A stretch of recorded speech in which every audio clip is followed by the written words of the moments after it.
Hello everyone. I am here with Dead Space.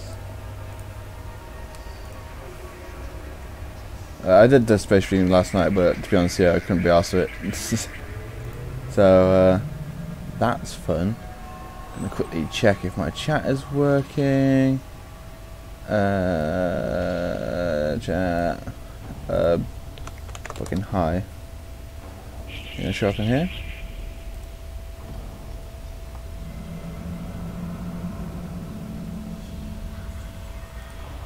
Yep, there I am. Haha. Cool. That's working. I'm gonna quickly message someone. Boop. Jesus Christ, come on. Da da da da da da da da da da.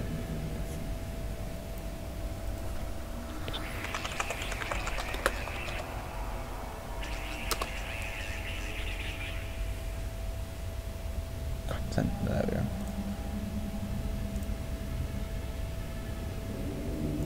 Right, okay. Screen. And I'm deaf. Holy crap.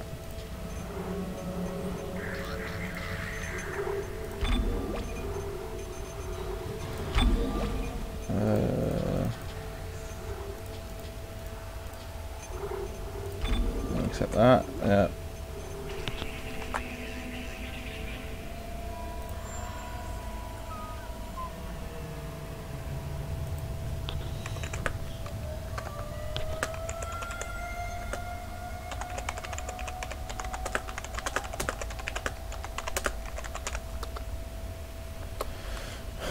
Alright.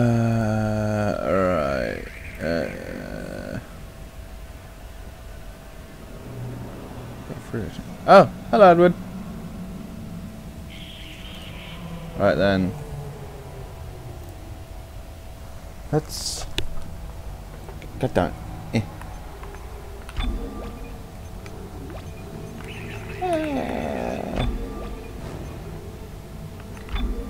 We'll go with that again. We'll go easy, why not? Just cut hair all over my Rockstar can.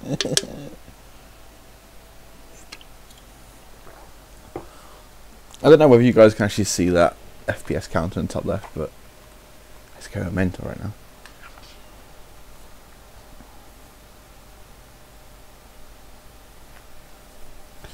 I draw the line and opened up my eyes. I draw the line.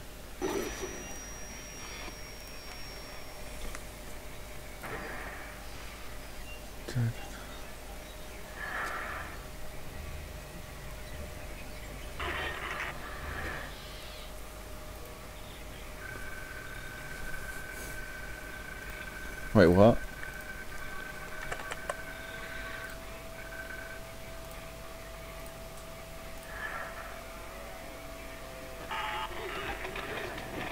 Isaac, it's me. I wish I could talk to you. I'm sorry. I'm sorry about everything. I wish I could just talk to someone. I'm falling apart here. I can't believe what's happening. It's strange. Such a little thing. How many times you watched that thing? Guess you really miss her. Don't worry, we're almost there. You'll be able to look her up once we're on board. Sounds like you do have a lot of catching up to do. Right, everyone, we're here. Sinking our orbit now. All this trouble over that chunk of rock. Deep space mining is a lucrative business, Ms. Daniels. Aegis 7 is a gold mine according to prospectors' reports. Cobalt, silicon, osmium. Now, where is she? There she is. We have visual contact. Ow. Ow, that was fucking fingers. Jeez. So that's Ishimura. Impressive. The USG Ishimura. Biggest planet cracker in her class. And it looks like they already popped the cork. Why is it all dark? I don't see any running lights. Corporal, take us in closer and hail them. And stay clear of that debris field. We're here to fix their ship, not the other way around. USG Ishimura, this is the emergency maintenance team of the USG Kellion responding to your distress call. Come in, Ishimura. You're gonna need to boost the signal if their power's low. Yes, we know. Boost the signal. More. Never heard of a total communications blackout on one of these things. You'd think with 1,000 people on board, someone would pick up the phone. Wait, what did I do?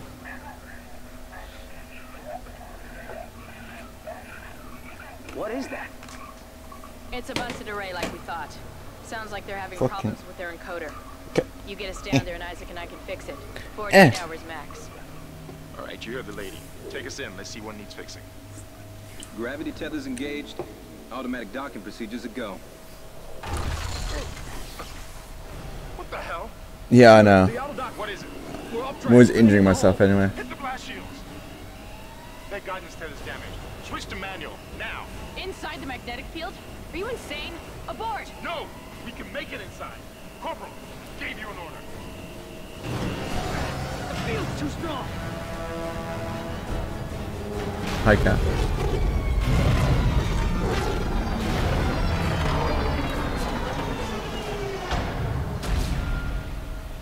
Is everyone okay? What? What the hell were you thinking? Were you trying to get us killed? Oh my god, that Just saved face. our asses, Miss Daniels. If we had aborted at that speed and distance, we'd have smashed right into the side of the Ishimura. Now settle down. Let's get to work. Corporal, report. I'm not getting any readings from the port booster, and we've lost comms and autopilot. It'll take some time to All right. fix. Let's get some extra hands from flight deck to help out.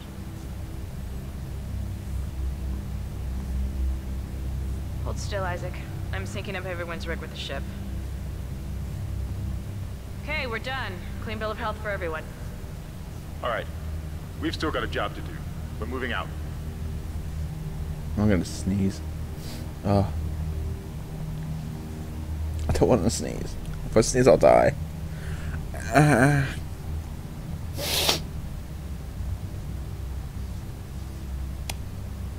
Oh god.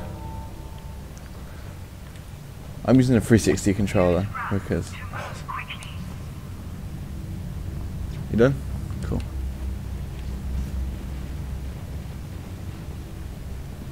Excuse me, ladies. You didn't lose power to the port booster. You lost the port booster. Thank you.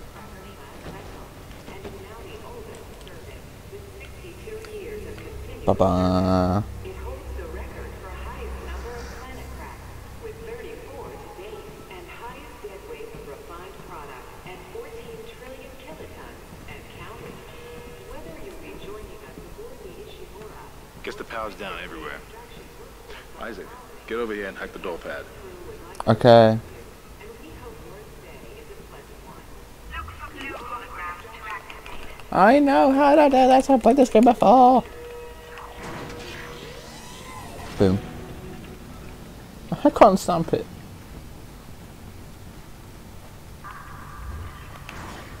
Da da da da da, blood everywhere. Choose your sign to go home.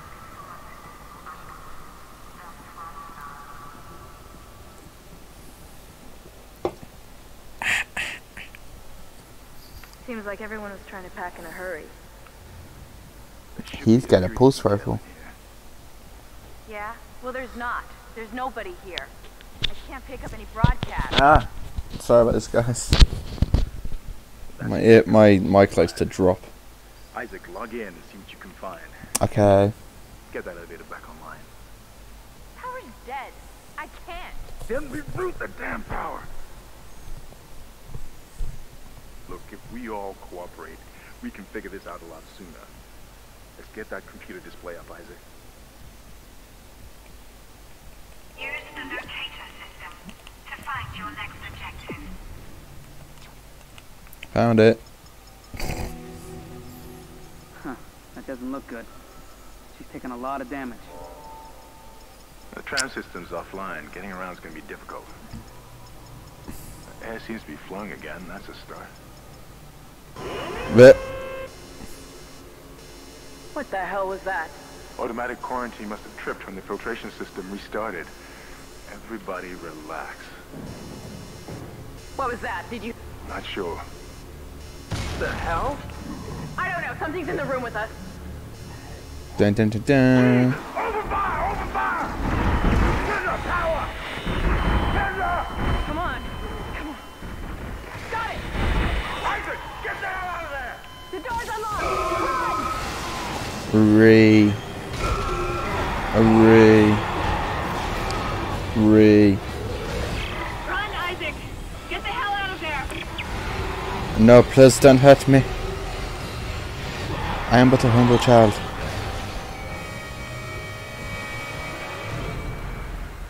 Lol.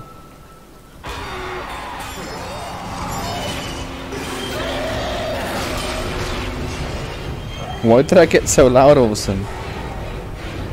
I'm deaf. Holy shit. Oh. They need it.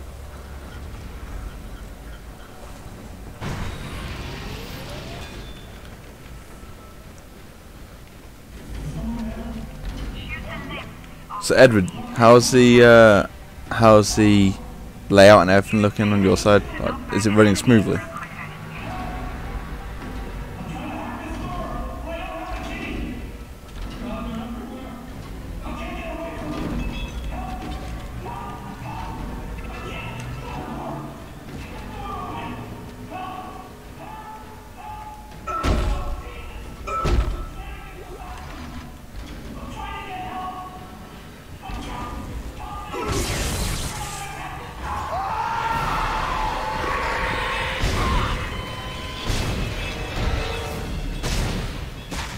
Gotta make sure he's dead, yeah.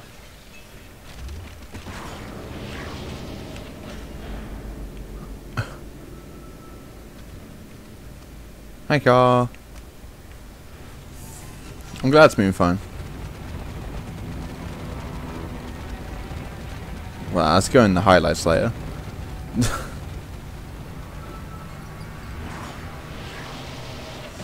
Yeah, I'm using my PC now, Edward, so I can... Oh, I don't care. Yeah, I'm using the using PC now, so I can do it at like a better frame rate and a bit more professionally. It's quite helpful. Everybody listen up. They use the vents. That's how they're getting around the ship. Stay away from now. Get back. Get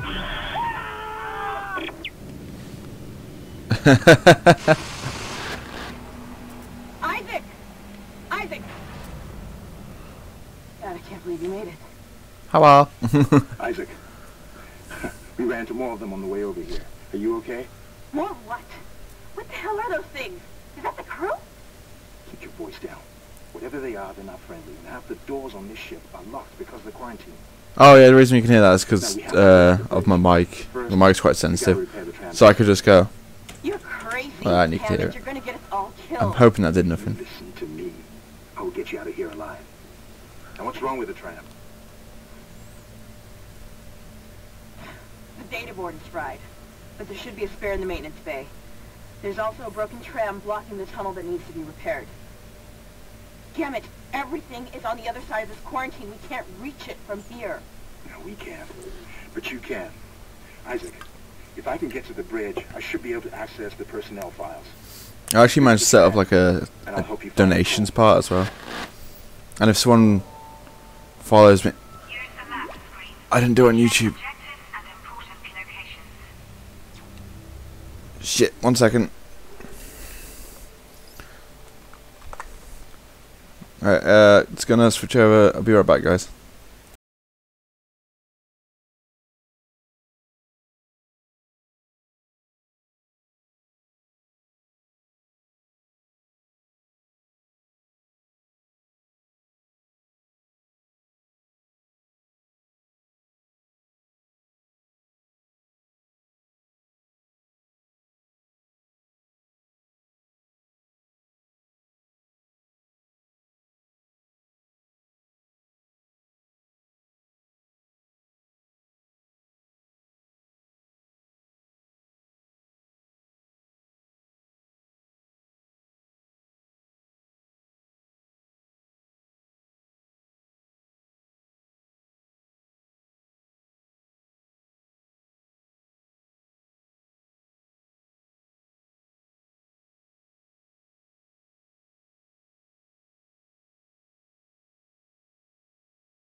standing on a broken field, white crippled wings beating the sky.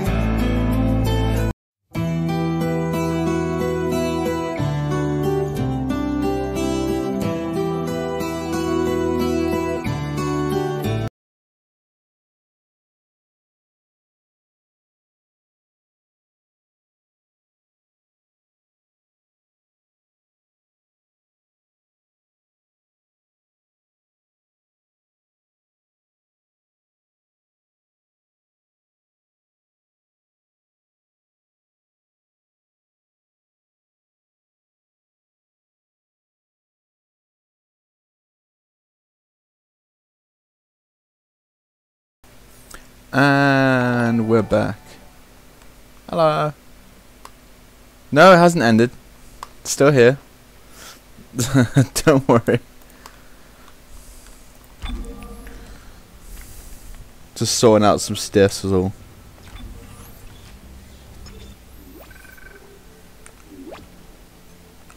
So now if someone subscribes, it'll actually pop up on the screen now. Or if they donate, depending.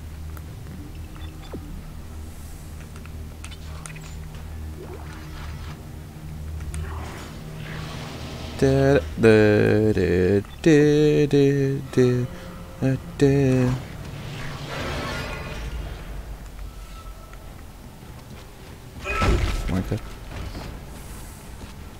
Isaac, be careful.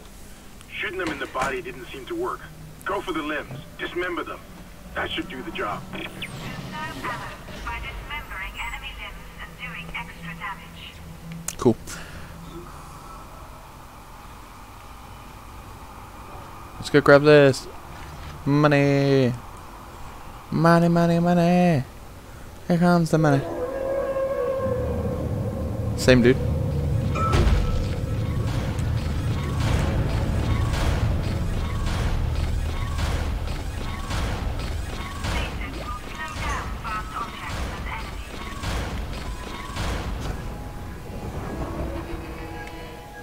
Do do do do do do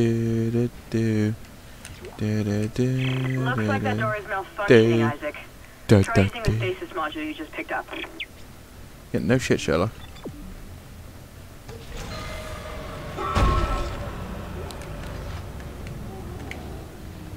Fucking hell.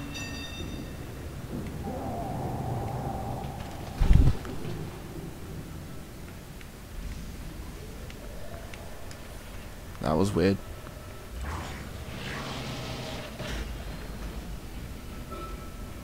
Your stasis module should be able to help you with that arm mechanism.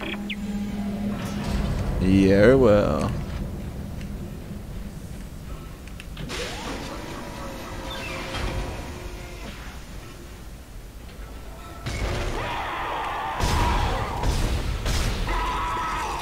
Shut your whore mouth, fart.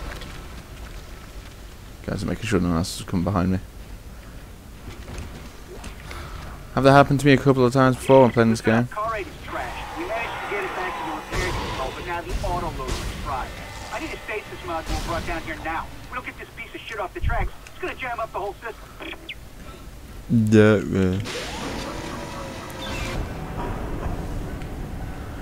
Hey. So how's everyone doing anyway? Hope you're all okay.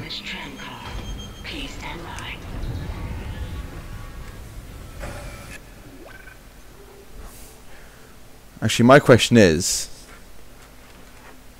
have you left Una?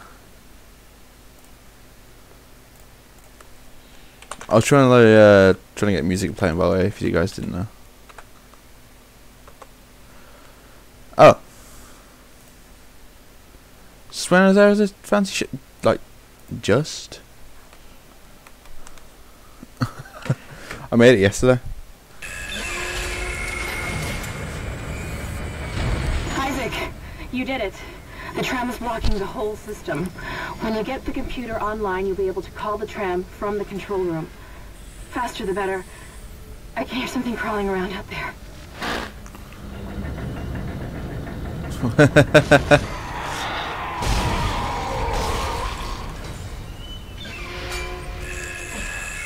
Here's a little hint for you guys.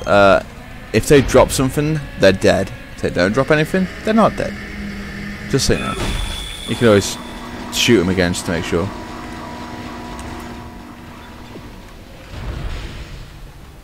Fan replacement complete. Same dude. Da, da, da, da, da, da, da, da, da, da, da.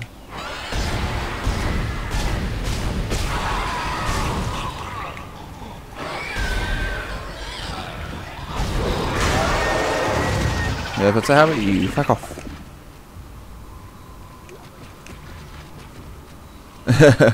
Well, because of the terrible storyline, or just because I always make a joke? Isaac, I've patched into the deck security system. It took some work, but I've got the door to the maintenance bay unlocked. I'll probably be playing some Stalker later, so, you know, it's not going to be scary shit all the time.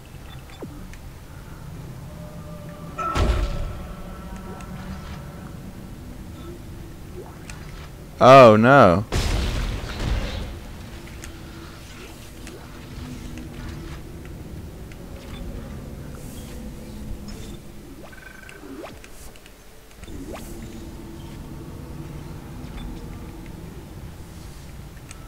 This is Benson, Tram Engineering. We think we figured it out. Smith killed one. Listen, forget about shooting him in the body. You gotta cut off the limbs. Grab a cutter, anything like that. Cut him apart. Isaac, it's Kendra. It looks like the door to the storage room is locked. There should be a key somewhere in the maintenance bay.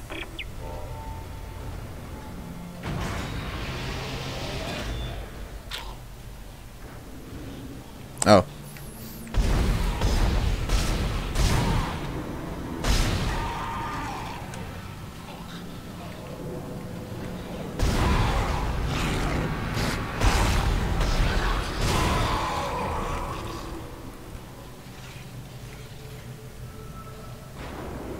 Just making sure. Oh, because you're a pussy. Okay. So instead of you playing the game and getting scared, it's going to be me playing the game.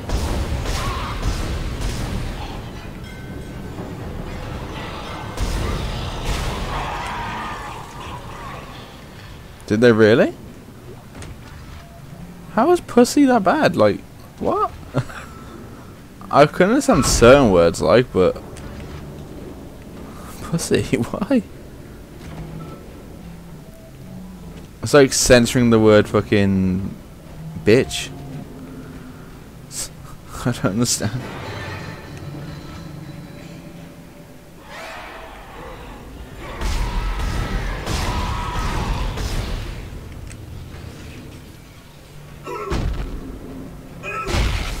Yeah, you're definitely dead.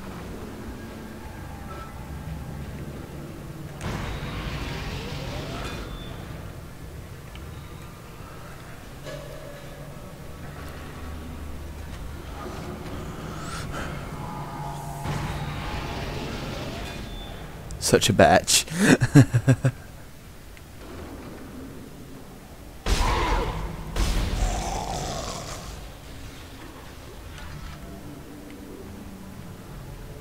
Yeah, I'd never trust them when they're just lying on the floor like that, because they're never dead. Don't know if you guys actually ever played this or not, but hey ho.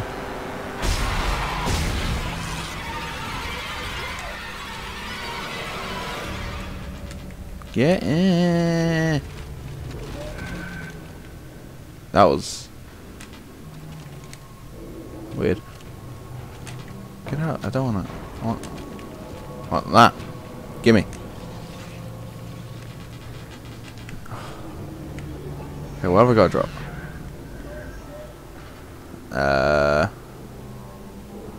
Let's drop you.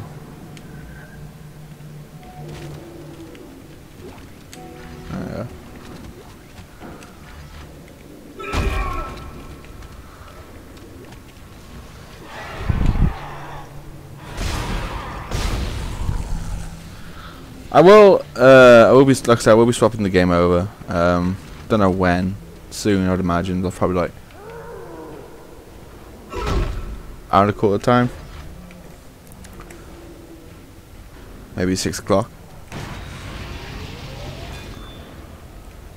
and then I'll stream some Stalker.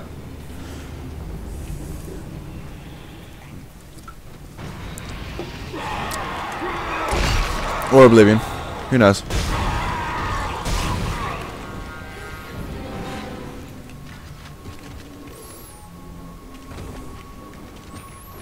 I wonder if there's a speedrun in this game. I'm kind of curious about that. It'd be fun to see how they did it. Who knows? Might even watch one on stream. Who did that? Who done said that thing that I do not understand? Which I gotta go. That way. Hahaha. You're so funny. Haha.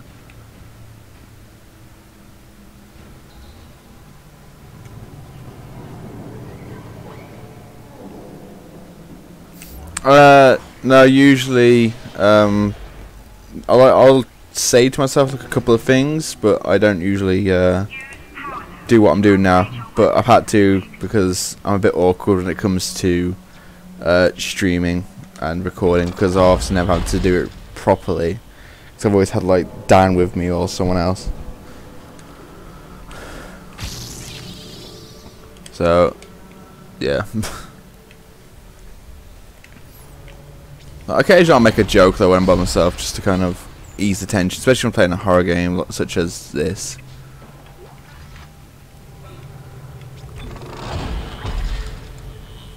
Because Dead Space is one of my favourite horror games, and I'm kind of sad they're not doing a fourth one, because Dead Space 4 would be pretty cool.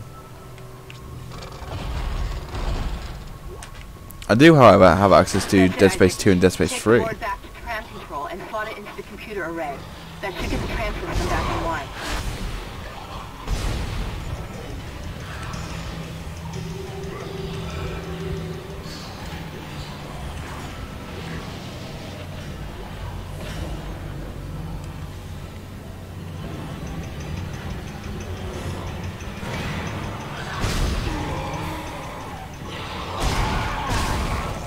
Ah, fair enough.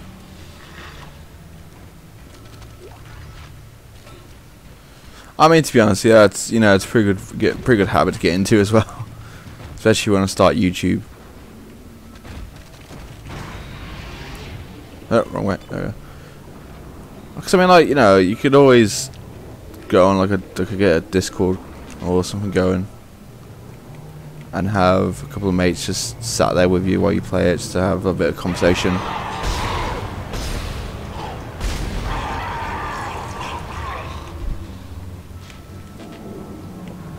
Also, don't worry, I'm not going to be aware of every jump scare that's going to happen. So I will forget at some point, and I will probably crap myself.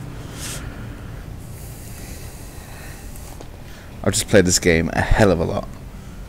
Completed it about 5 times, if I'm to be honest here. Twice on the 360 and 3 times on the PS3. So I completed this game on Nightmare mode.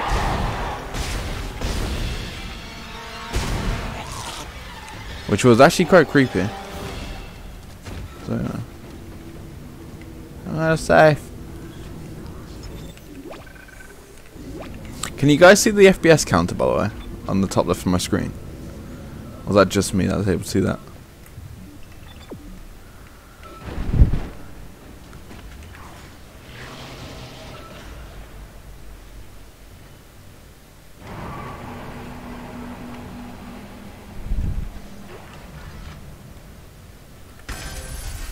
Control computer now online.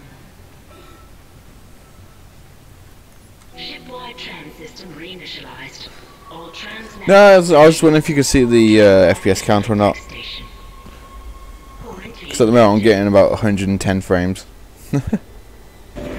Alright, we're on board and heading. Still wanted to like distract you guys as well, so I was making sure it wasn't there. Whatever was in the flight lounge must have left. That's lucky for us. Isaac, get back to the Kellion and prep it for launch. We'll find out what we can from the bridge and meet you there. If we live that long, you're out of your league, Hammond. This is suicide. We're going to die out here. Your lack of confidence in me is to be noted, Miss Daniels. But I have a mission to complete, and that's exactly what I am going to do, with or without you. Do we understand each other? No. Just get us out of here alive. Lol.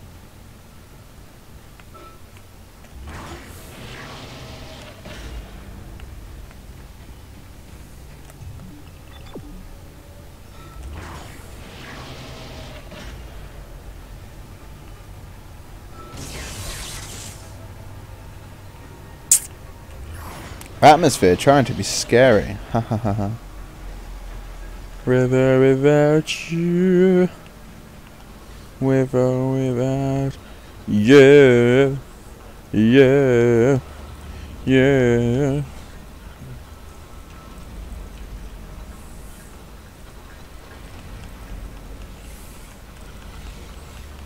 Let's have a seizure. Yeah.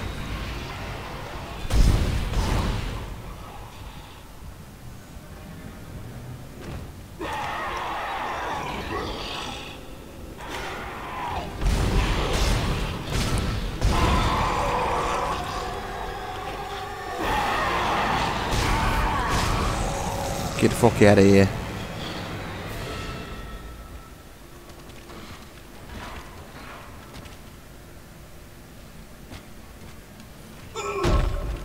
Get off me. Jesus.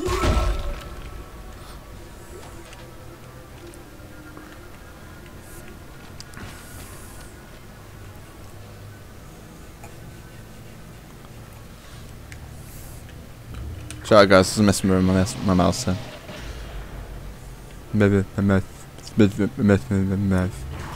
Isaac, we made it to the bridge. It's a nightmare up here. No survivors. We're going to try to get to the command computer.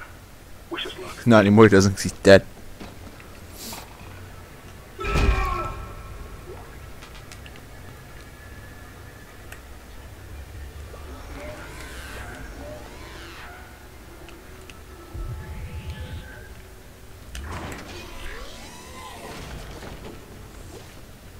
I saw that tail.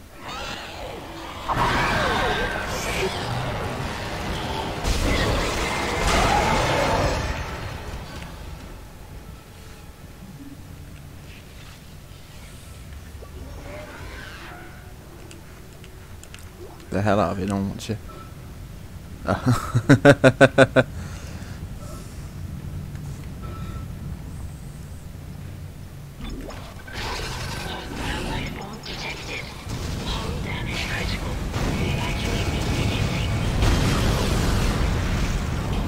Big boom.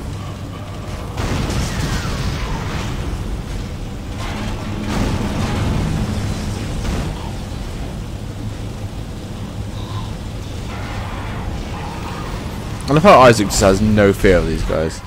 Collision detected in the main hangar bay. Emergency crews have been notified.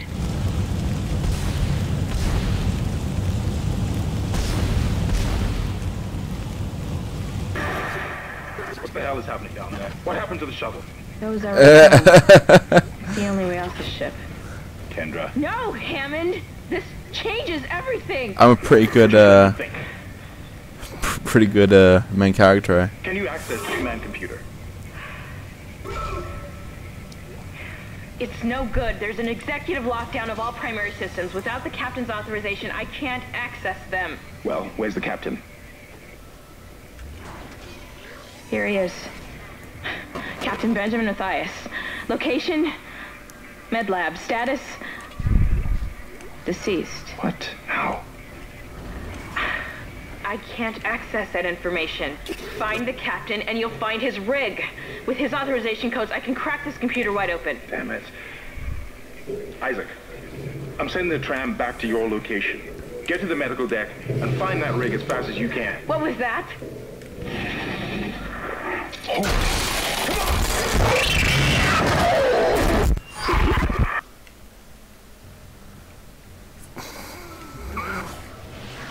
So this will completely ruin the moment of just aiming on sight.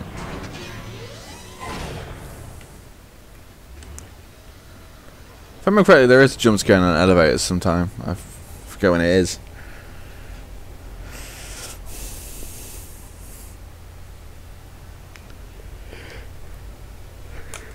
Yeah. I've got banana beer here. Don't know why. Just banana. Find new weapons and items at the store, and place extra items in the safe. Yeah. Spoilers. I could just tell you the end of the game. That would be a spoiler.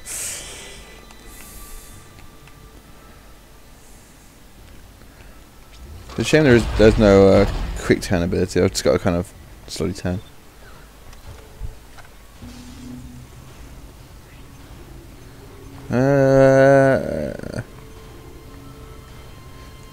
How much do I actually have? Yeah. Give out level 2 suit.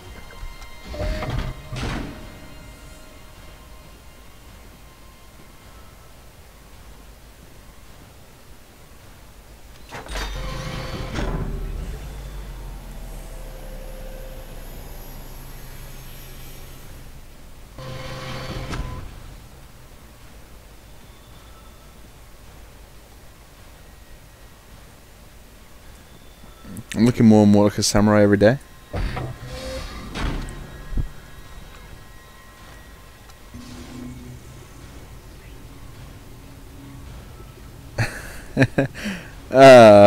My workstation set. Well, my workstation at the moment is a living room because I'm at my friend's house for a week. I reckon if done properly, a Fallout multiplayer could actually be pretty good. I'll probably end up grabbing it at some point, to be honest.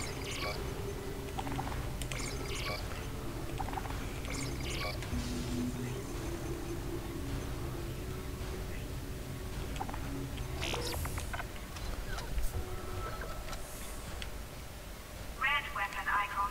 Mean your weapon has no ammo in its clip. Okay.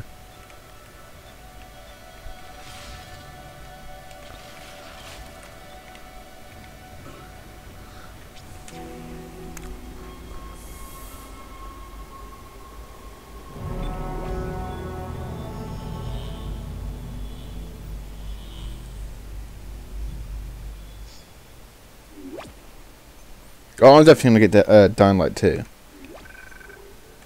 That is a game I'm definitely gonna get. I might get Red Dead Redemption 2 at some point. It won't be straight away, but I'll get it.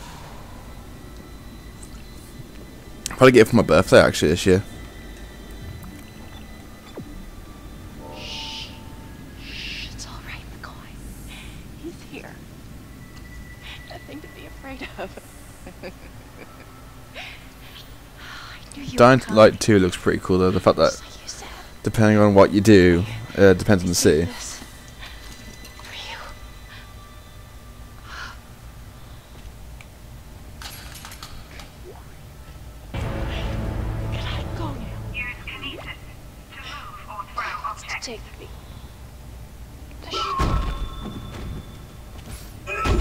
Gotta make sure she stays dead, guys. Like, gotta make sure.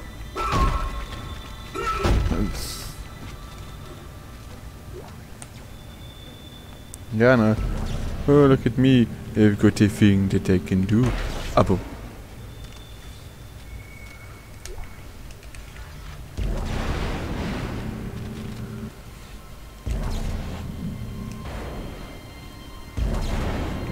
Protection from the enemies. Pick up schematics to add items to the store. Flamethrower is terrible. Don't ever get it. Eh.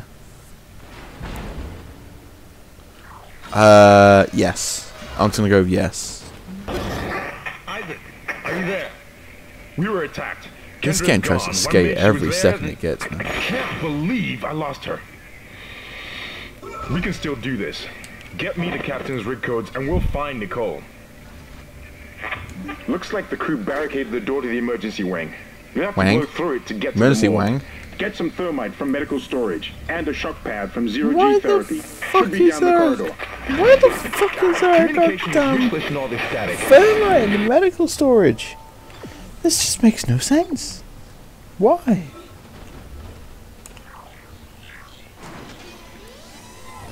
Well, yeah, of course, Edward. I already figured this out. Right, stop. Don't throw the body. Whee!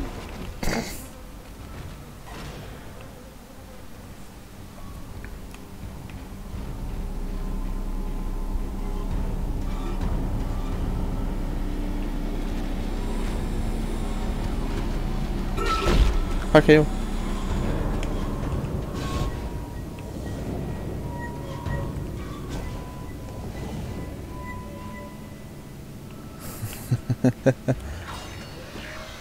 We indeed. Line railgun, yay. Ha! Right, sorry.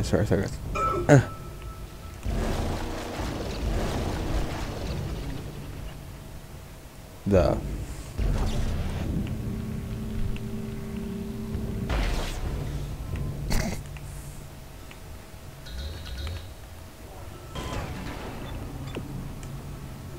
Hazardous anomaly detected. Quarantine activated.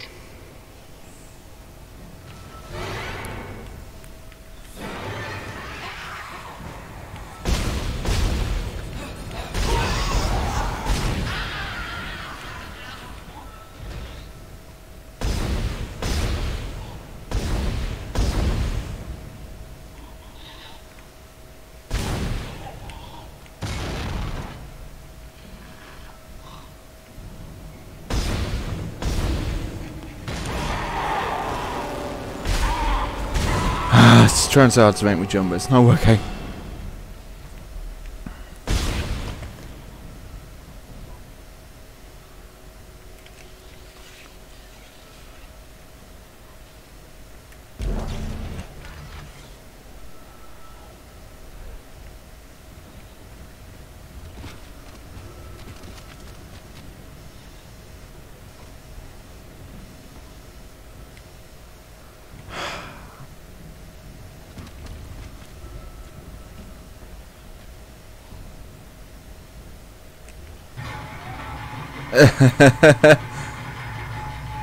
Yeah, it's a good movie. What can I say?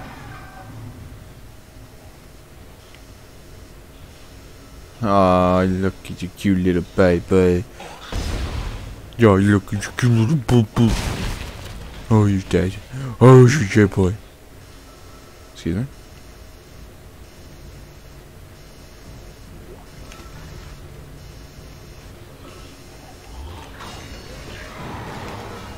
I'm inside. What in God's name is going on down there? I think that's precisely the point, Doctor. God's work. I'm not so sure of that.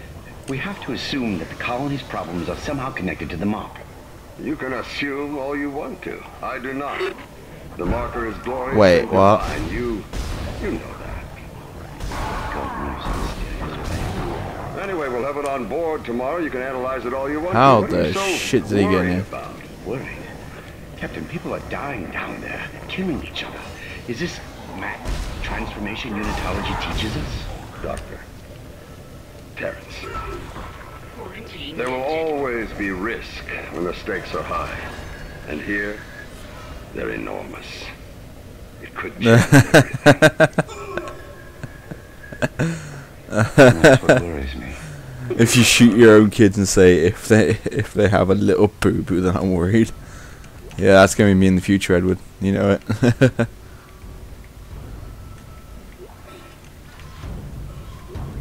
I finally convinced Jurgens to show me the video feed from the colony.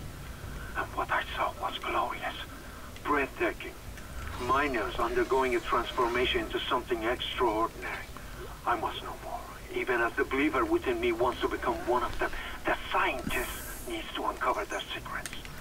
I need to study one of these necromorphs, as Kind so clinically puts it. Shit. I need to witness this affection firsthand. Perhaps that patient from the colony. Cheers, Edward.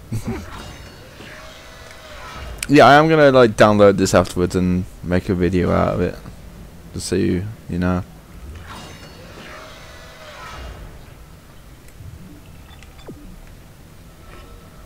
Huh, that's a big boy.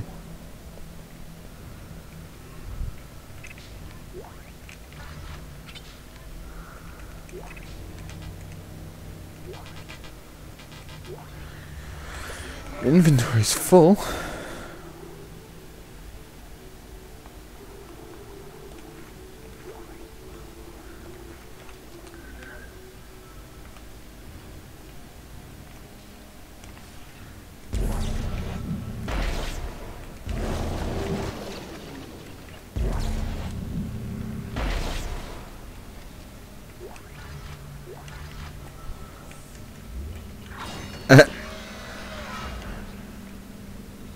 I know another big boy. I bet you do, Edward. I bet you do.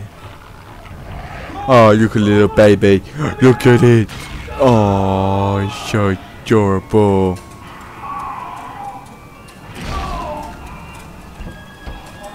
Oh. Oh, you good little boy.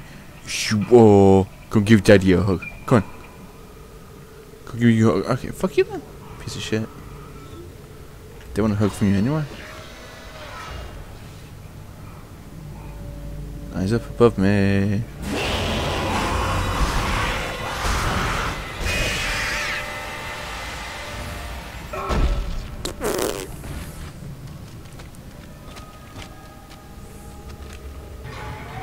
Baby made a mess.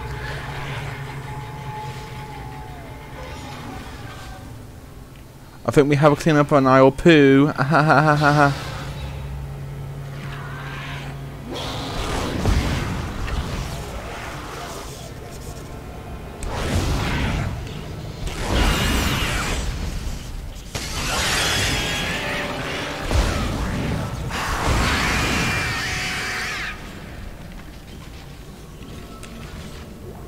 Do not appreciate that. There's something down there about that guy. Oh, that was weird. Oh boy. Yeah, it's coming out 22nd of February now.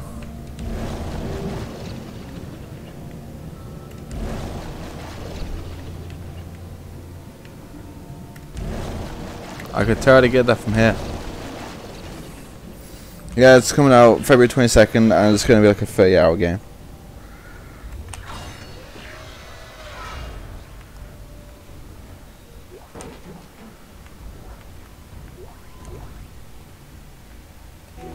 Thermite, yay. Alright, that thermite you picked up should be able to melt through the barricade. Use the shock pad to ignite it. Hope I can hold this position. I can hear something big moving out there. Nah, it's not this year, sadly. The Walking Dead is this year, though.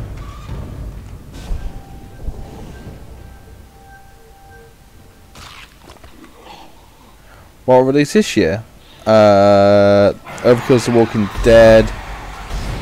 I think Red Dead Redemption 2.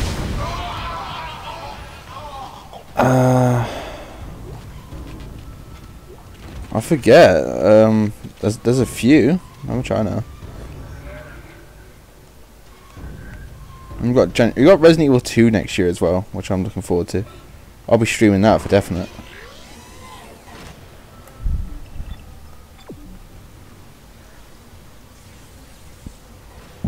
Pardon me. Bigger stickers.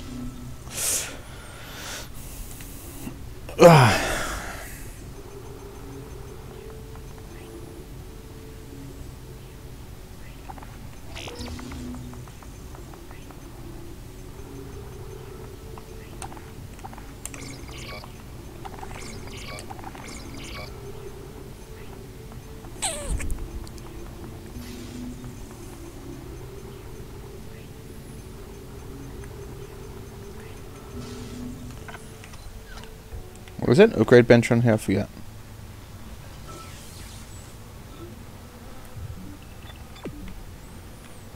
I think there's an upgrade bench back here. No, actually no, it wasn't. Never mind. I lied.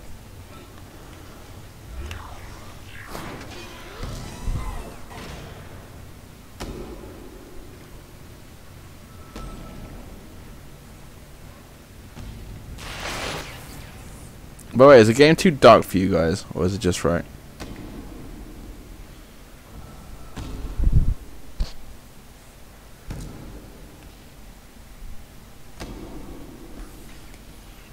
Tell me the game knows what I want to do.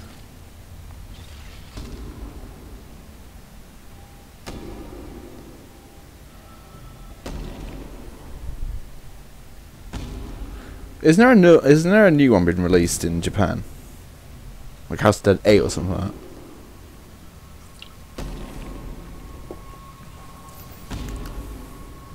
Do it for the meme.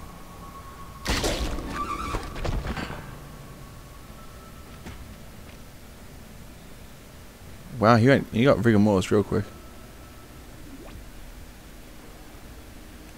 Alright, cool.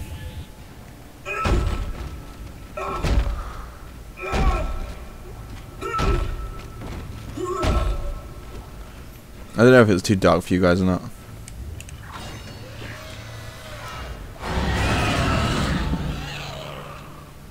Ooh, jump scare. Ooh. Oh, great bench. Let's do... What is this? Oh, increase the range. Ha ha ha ha ha. Nah, we're gonna do...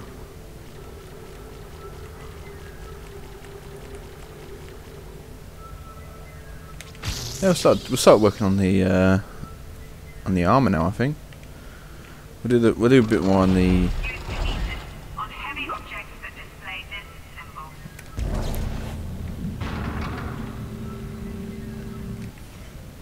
Okay.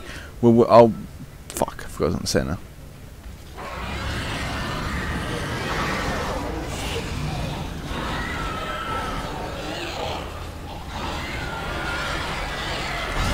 Right.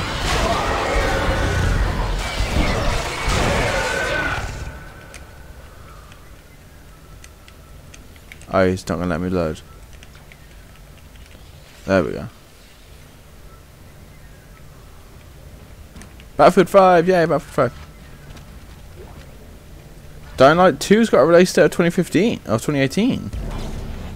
Ooh, I know what I'm buying this year then if it does.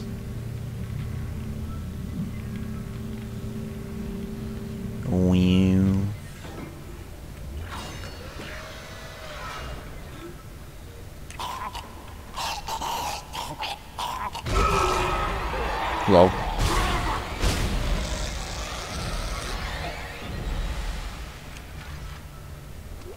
You dead, fam?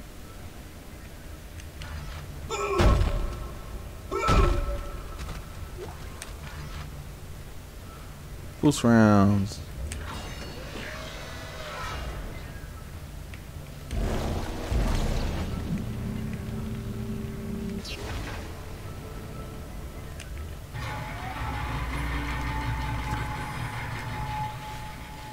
What are you on about? You love it.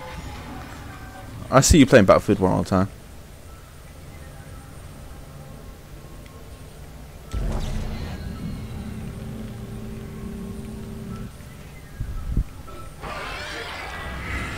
Ray.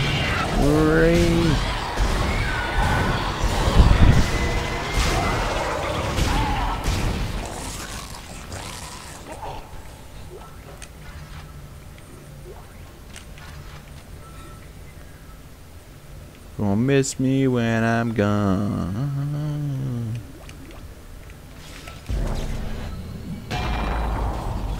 Same dude. Aw, shit, fam.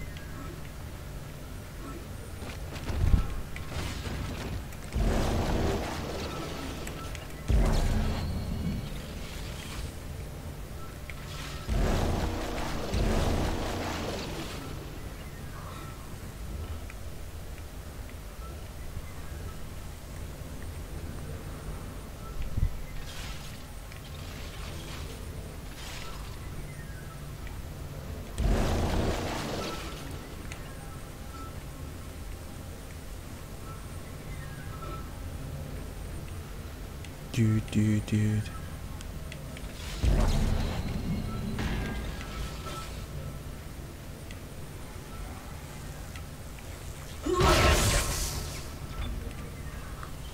Hi, bud.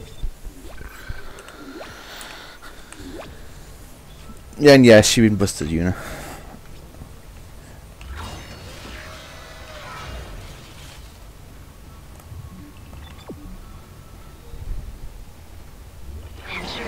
vacuum.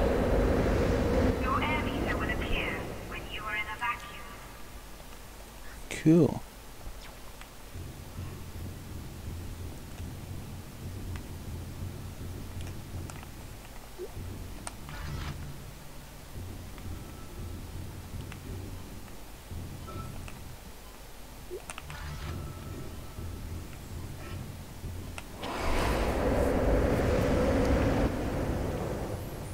As you know, the Ishimura is able to set its gravity locally. Your grav boost will kick in when you enter a zero-G area. Your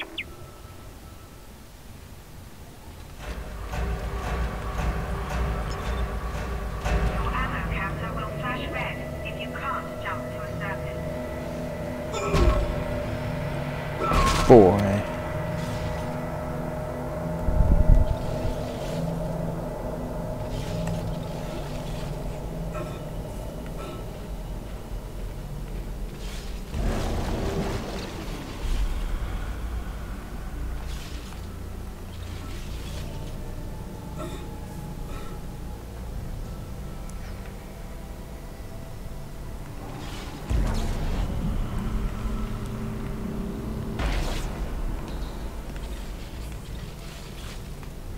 Oh crap, I meant to keep that. Come back! Out.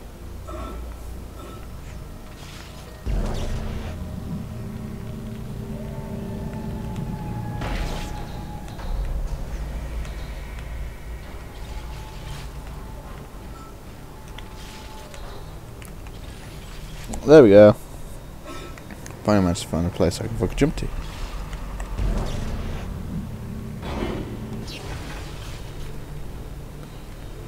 Open sesame seed. Exiting zero gravity.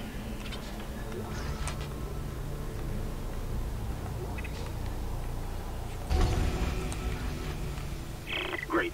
You got a shock pad. Combine that with the thermite at the barricade to destroy it. Entering zero gravity. Shit. I can hear more coming. Moving through the vents. Stay safe, Isaac.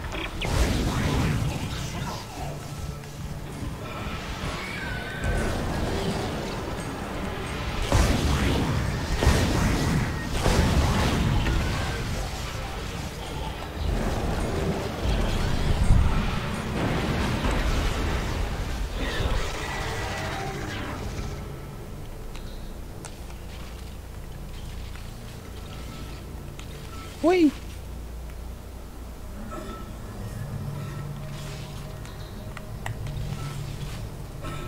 There we go. I'll go to that, I guess.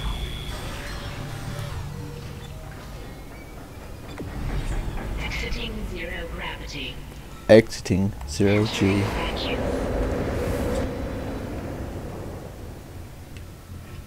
Oh. Hi.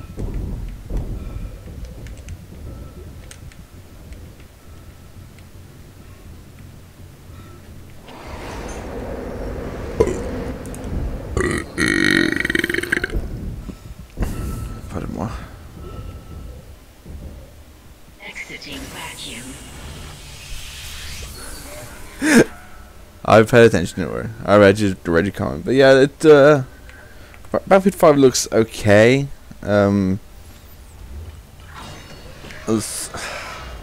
skeptical about it, but I'll probably end up getting it. Knowing me anyway.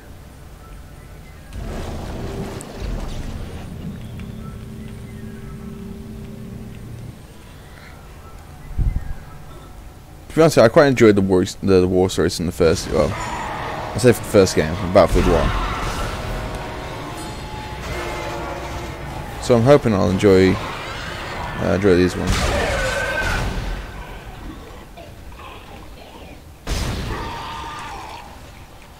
Stupid bitch boy.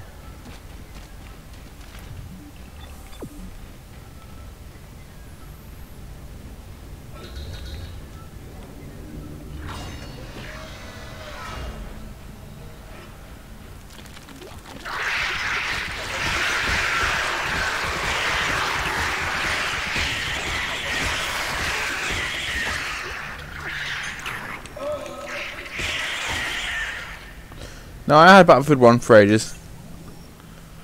I still need to get it again as well. I pre-ordered it when it first came out and got it.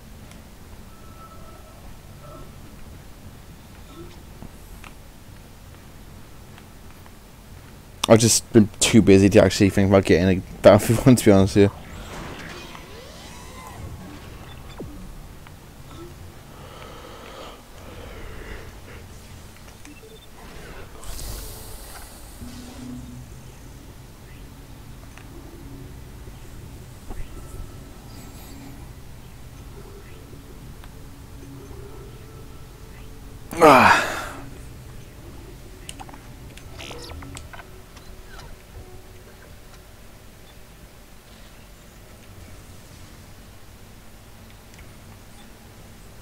I didn't get it recently. I pre-ordered it when it first came out.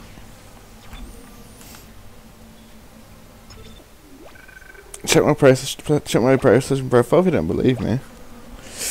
Little bitch.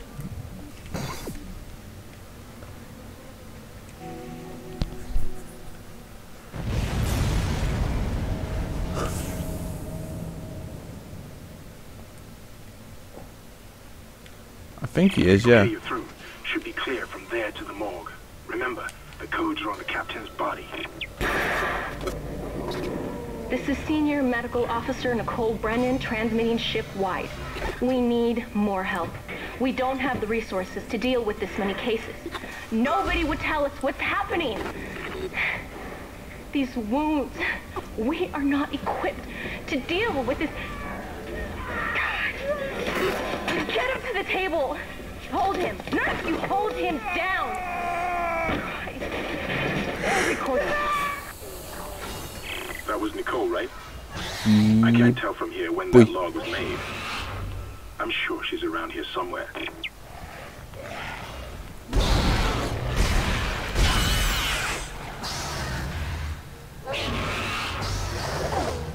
Way.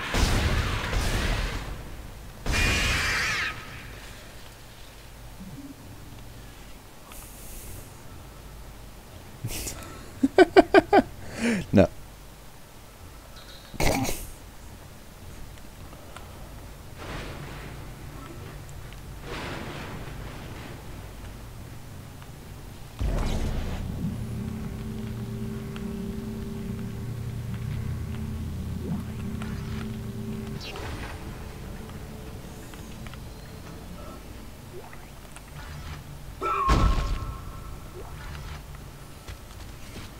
Post rounds.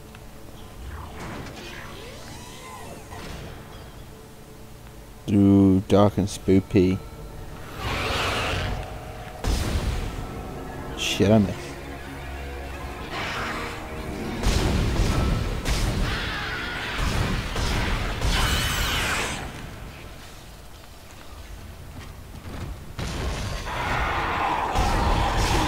Put some clothes on.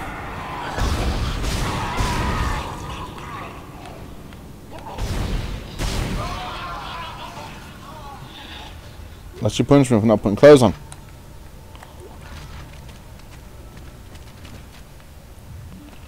Right, so that way, so we're gonna go this way.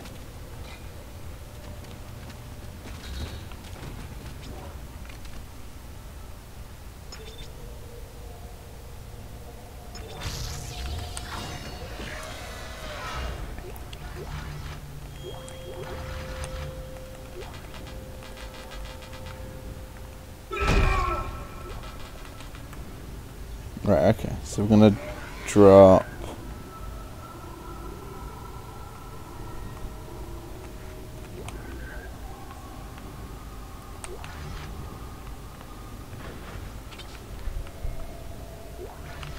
credits, yay.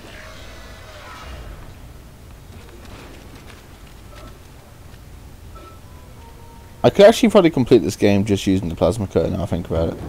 Hello? Can anybody hear me? My name is Eileen Fisk. I just woke up in here and everybody was gone. I don't know what's happening. Why did they all leave? I'm going to try and find someone.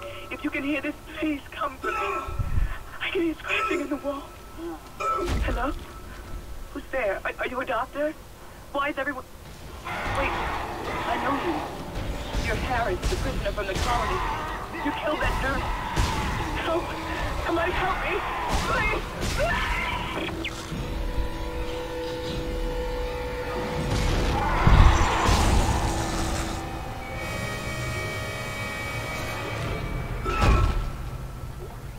I tried so hard and yet so far, but in the end it didn't even matter. I had to find and lose it all.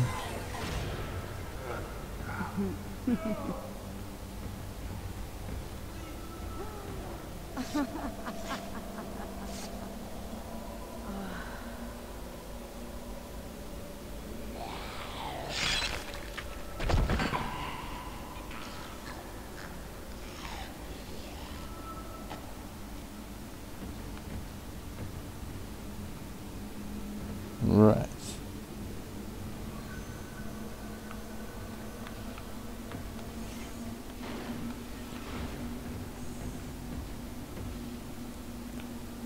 That's not creepy whatsoever.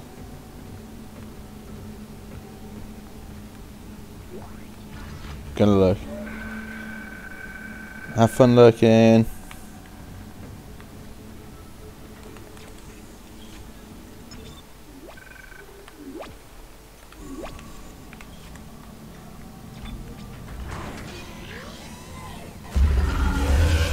Science log, Chief Science Officer Dr. Kine reporting. Cool. The colony's problems concern me greatly. I have no doubt they are somehow linked to the discovery of the marker, but the exact nature of that connection is still unknown. Almost 40% of the colonists are experiencing a form of dementia. The obvious symptoms are acute depression, insomnia, and hallucination.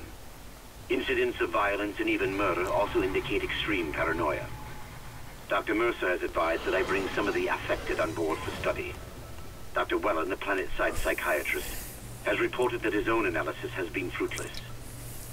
I'm hesitant to rely on Dr. Mercer at this point, but I need his expertise.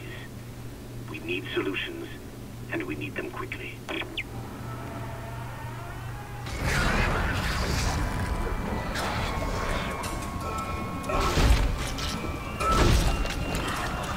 And now you see why I've been destroying bodies.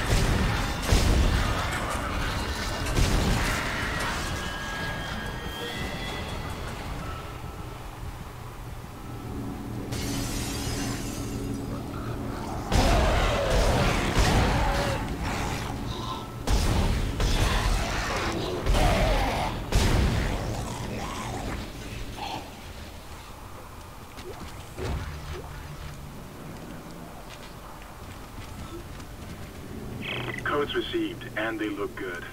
Thank God. I'll start accessing the captain's records right now. Head to the tram station, and I'll contact you there. I'm going to find out what the hell happened to this ship.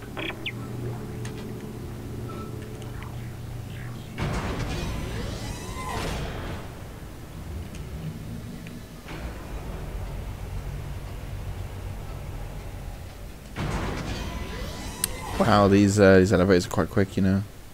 Quite impressed.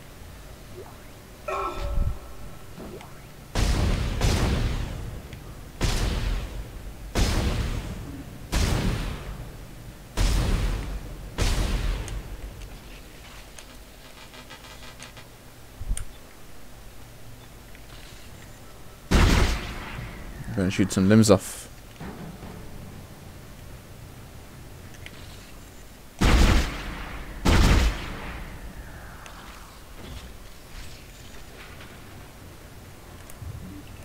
Alright, ha!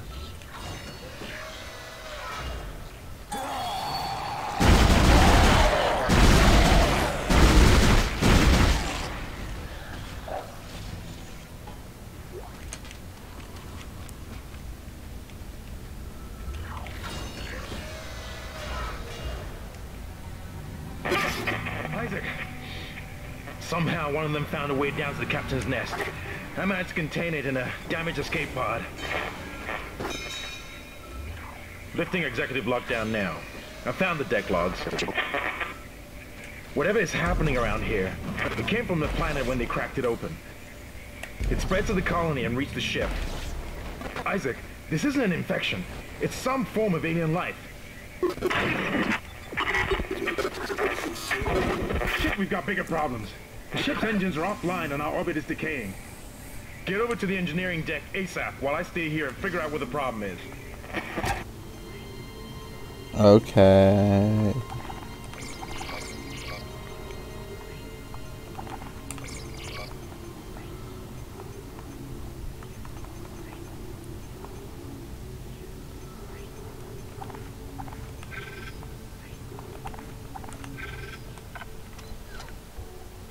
Welcome back, by the way.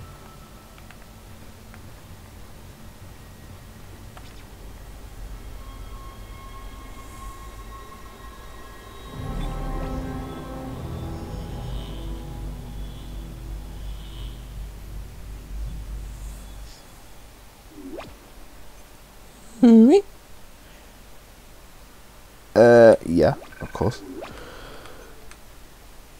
You've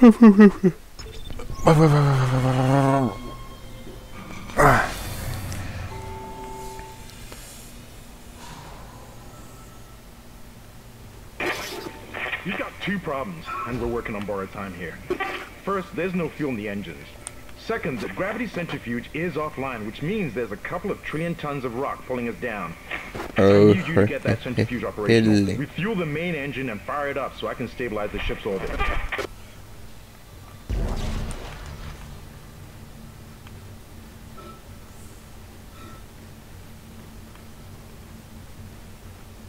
I'm kind of curious what this game looked like at 144 frames. Well, hertz, you know.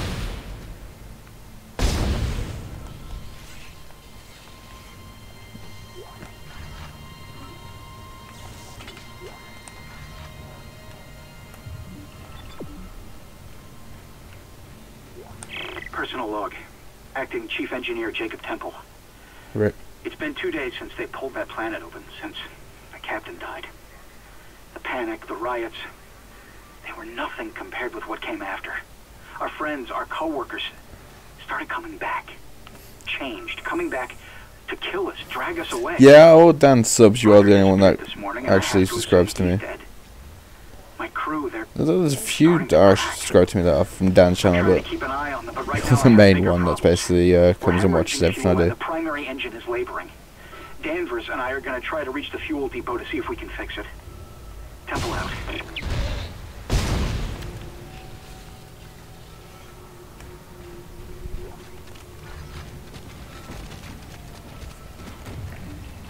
Okay, I'm going the right way. I thought I was going the wrong way.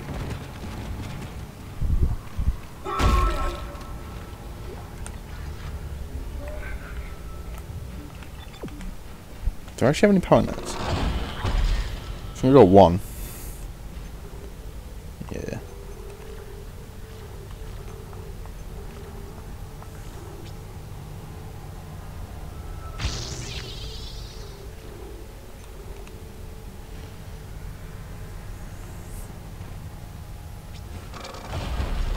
This way.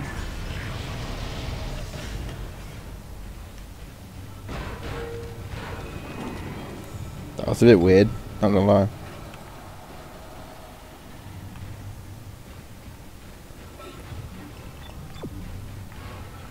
Wasn't scary, it was definitely weird. Oh,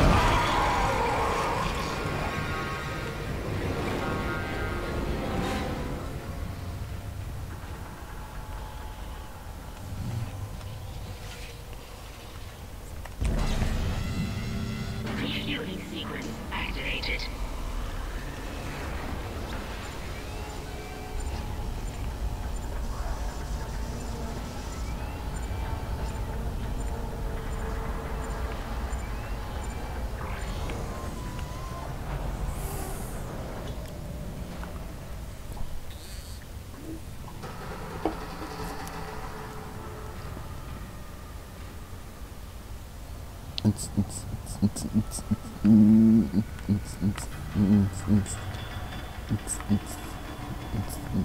Right, I'll be right back, guys. I'm gonna go to the toilet real quick.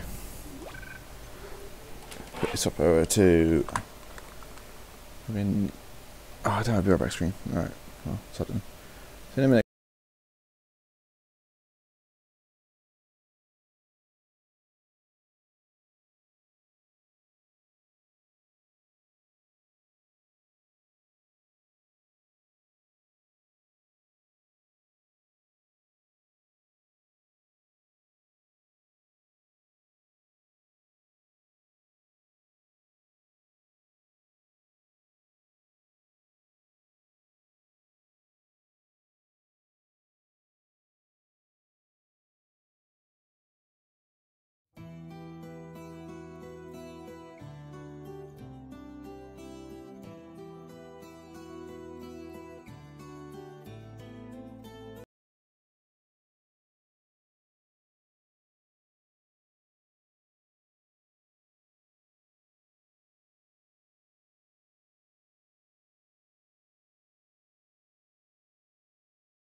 Let's suppose that you're writing a really important email to a colleague,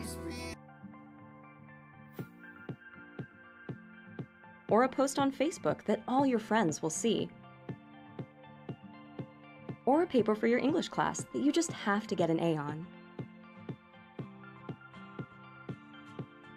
or a resume for your dream job, or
Do you remember standing on a broken field?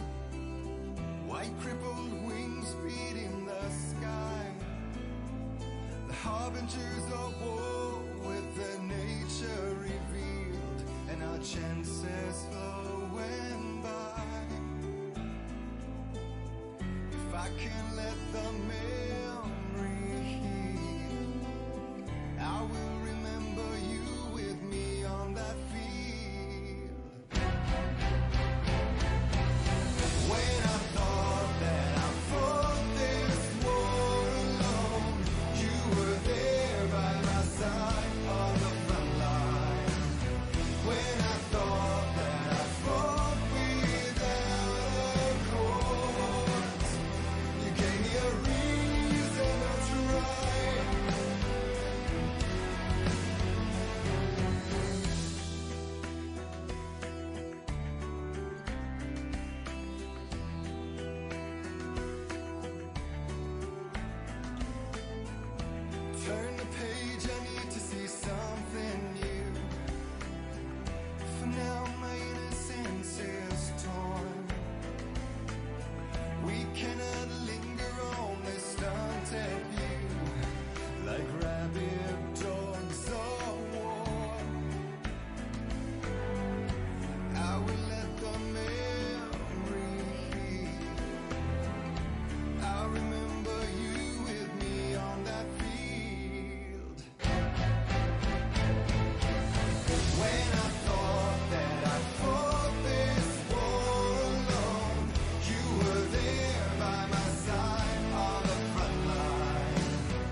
my brittle bones to break the fall.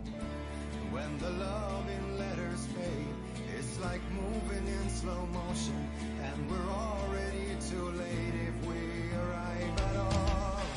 And then we're caught up in the arms race, an involuntary addiction, and we're shedding every value our mothers thought. So will you please show me your real face, draw the line in the horizon, 'cause I only need your name to call the reasons why I fought.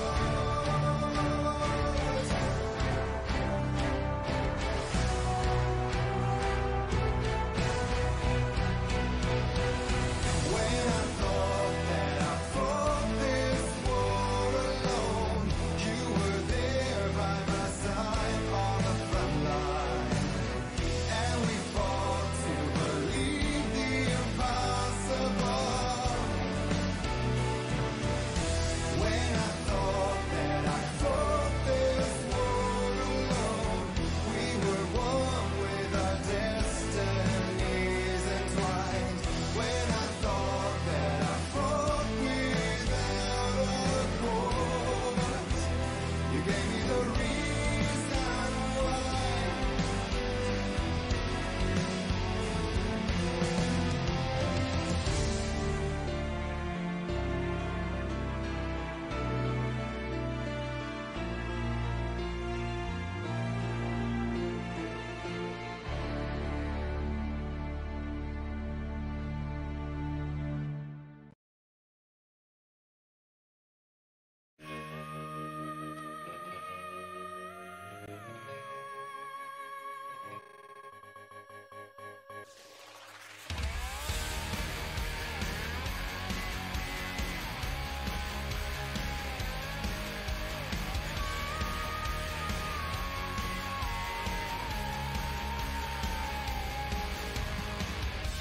I'm waking up to ash and dust. I wipe my brow and I sweat my rust. I'm breathing in the chemicals. I'm breaking in, shaping up, then checking out on the prison bus. This is it, the apocalypse. Whoa, I'm waking up. I feel it in my bones to make my systems blow. Welcome to the new age, to the new age. Welcome to the new age.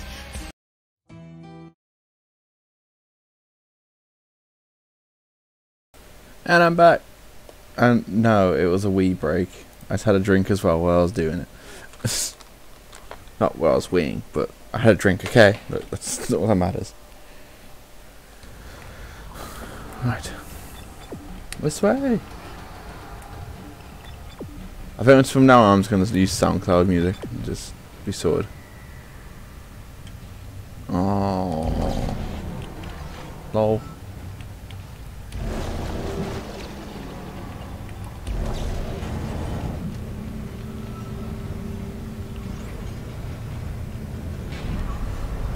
Lol, red kid. You want to do a favour, mate, and get off my elevator?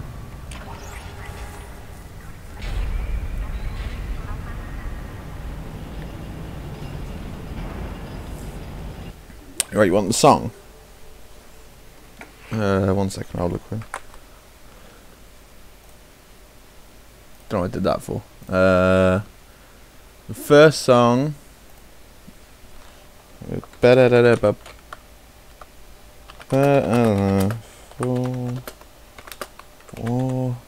And the second one was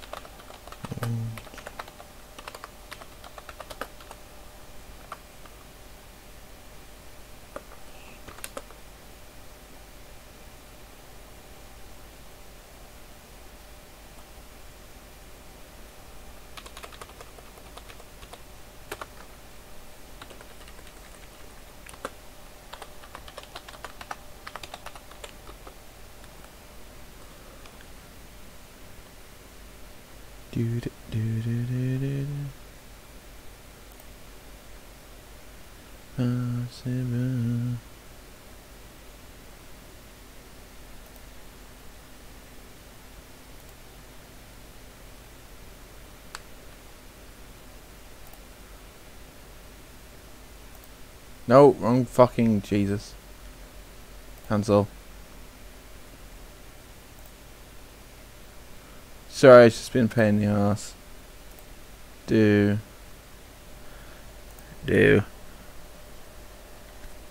Allow.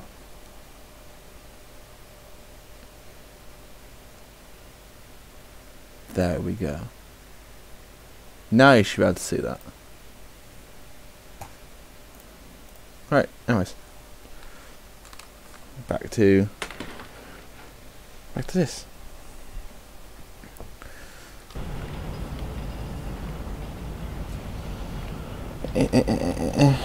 Oh no, I missed the thing back there. No, come back.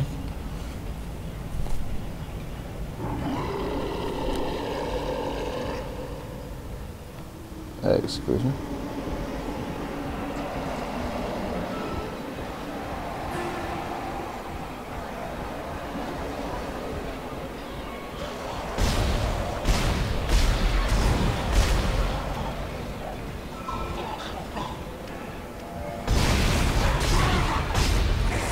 Good red kid. Oh god.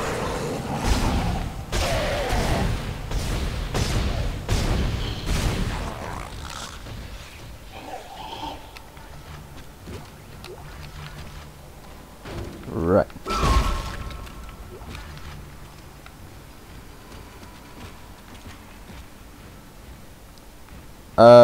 Yeah, sure. I'll send you the link to him. Shut it, Danvers. Shut it. Not at this second. Once I've changed over games, I Shut will. off the fuel lines to the primary engine and damage the valves in the process. They need to be repaired before I can reopen them, but we're running out of time. With the engine offline, orbit decay will begin in less than 10 hours. I just can't understand who would do this. If it's one of those crazy unitologist bastards, I'll break their neck. Said they were coming. We never should have let them live. Shut up, No problem. Help me with the tools. Temple out.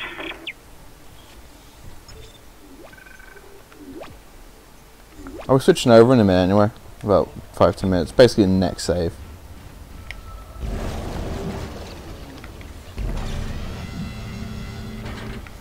Refueling sequence activated. Sufficient fuel to fire primary engine.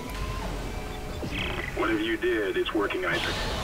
I have a fuel reading. Get the fuck out of here. Full, but that's enough to restore orbit once you bring the engines online. False alarm. Thought I saw something.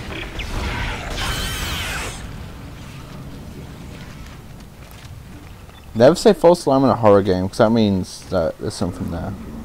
Just saying.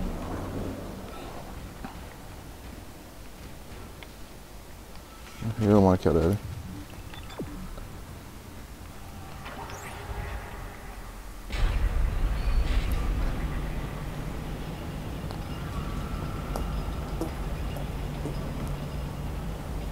So next time I'll put some music on, I think.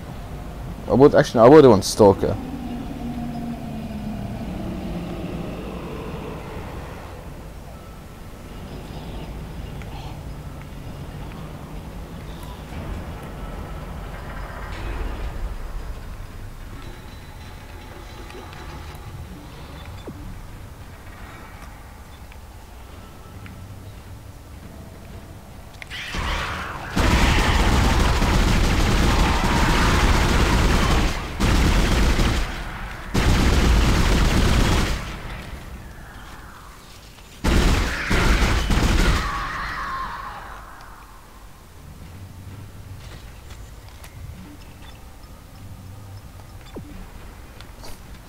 Flag it and flopping around like a goddamn idiot.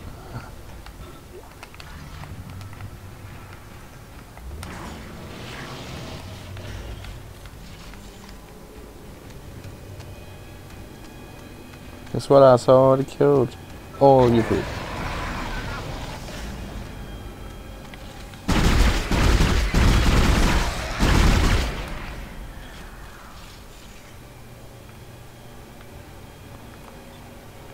That's why I always kill everything in the room.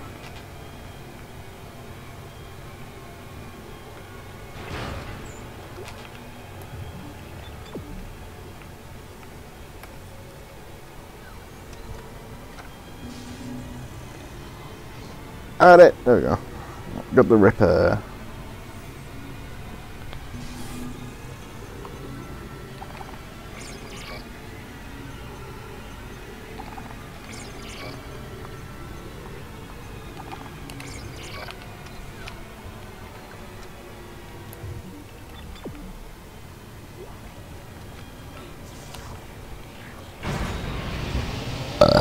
Pardon-moi.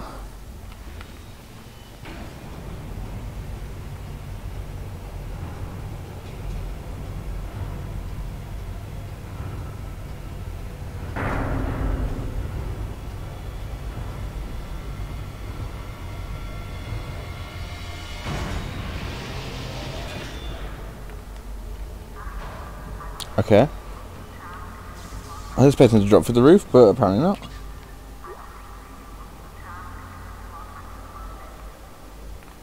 Wait, seriously? I mean, there's like Resident Evil Degeneration, which was made over in like Japan. And that's got amazing at CGI. Why doesn't everywhere else? I don't understand Straight that. down to the colony. I'm heading in there now to see if I can fix it.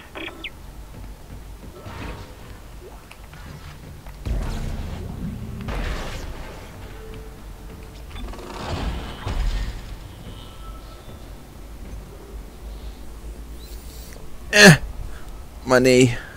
There we go.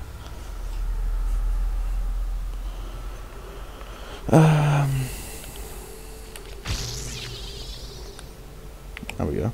I could have brought 2 more nodes now I think about it. Fuck it.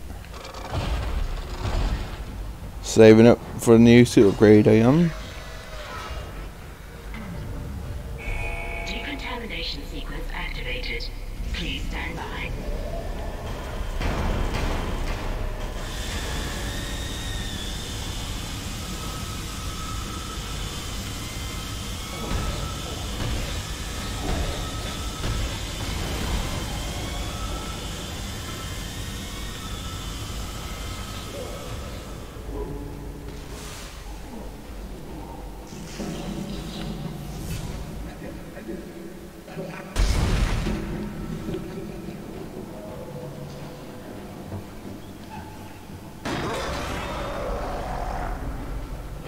Lol, nice.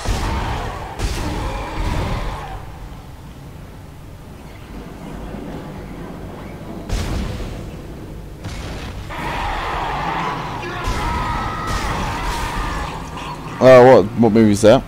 Is that the Train to Busan, what it's called?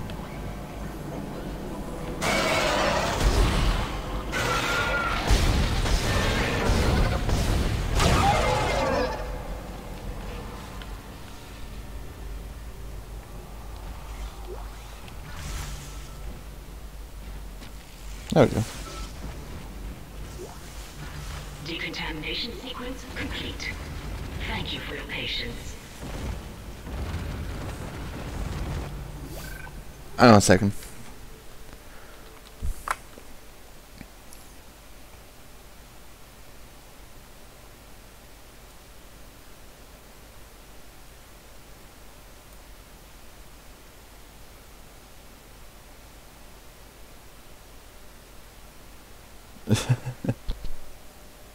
There's something missing here. Oh, that'll be what's missing.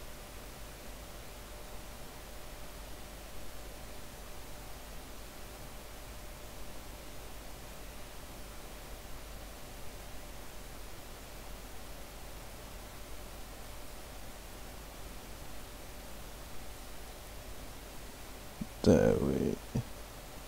Ah, okay. Alright.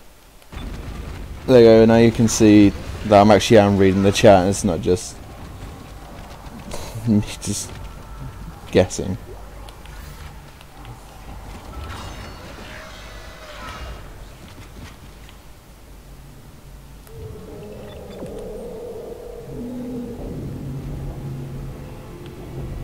Yeah, I still use Discord every so often.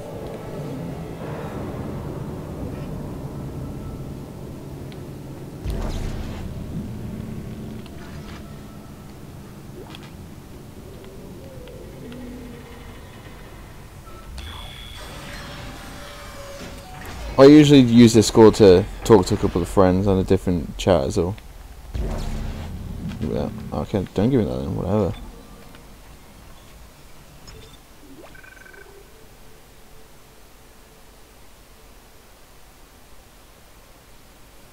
Alright then, I'll get rid of it. God. There, now you can see more of the screen. Right, what I'm going to do is I'm going to switch over to a different shit. Just do a different game. Alright,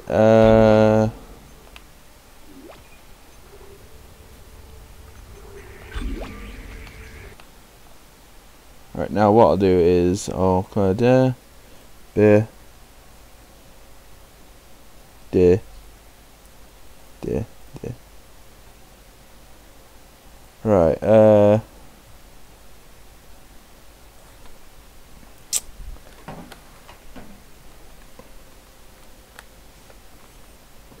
fuck you. Right, ruin temptation radio.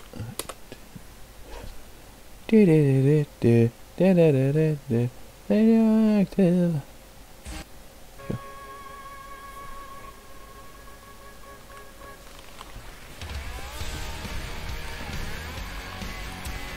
Bow, bow, bow.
Yeah, don't worry, I know I'm turning my mic off all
Right, anyways, what are we gonna do?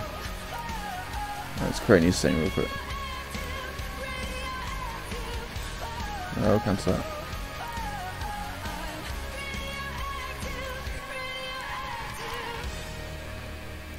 Right.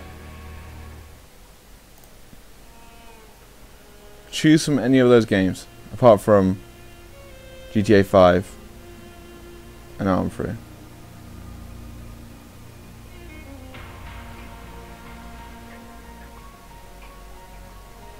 All they're saying now.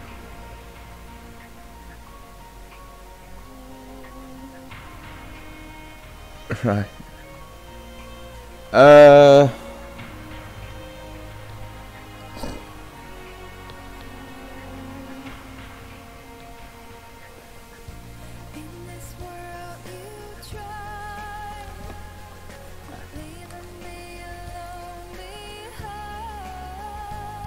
okay. That's what that is.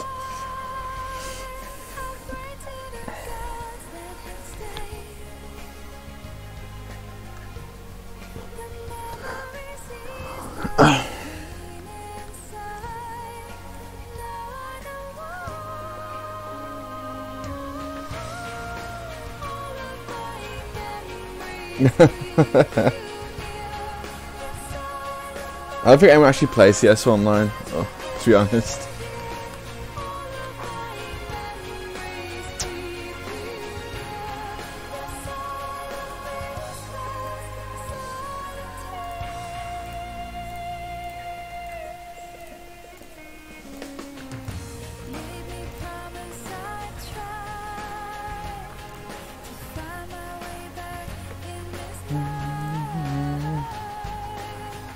Whoa. Wow.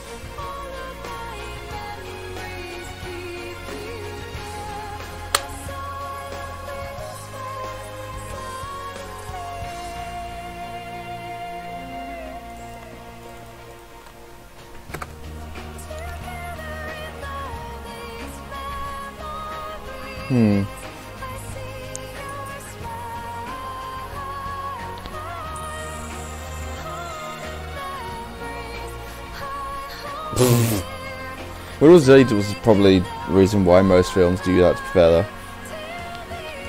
Just from the book.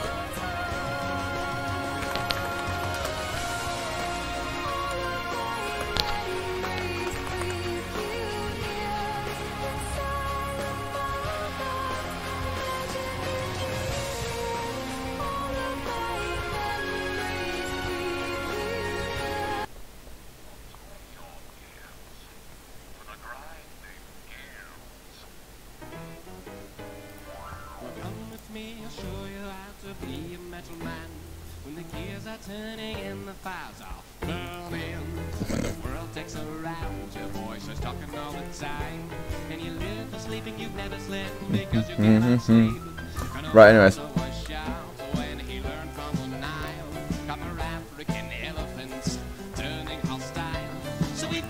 What, steam powered?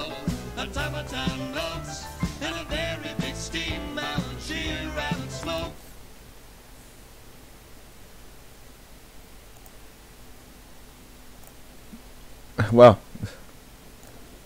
Oh no, so. Right, anyways.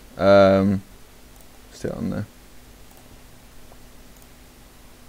We'll play some. Yeah, I'll stick Stalker and stick to the plan. Yes. I know I've loaded it up before, so if it tries to tell me I haven't loaded it up, I'll be pissed.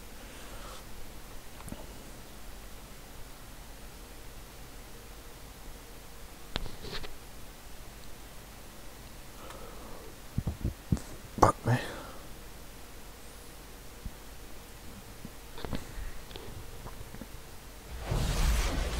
Alright, okay, that's cool. Load it up.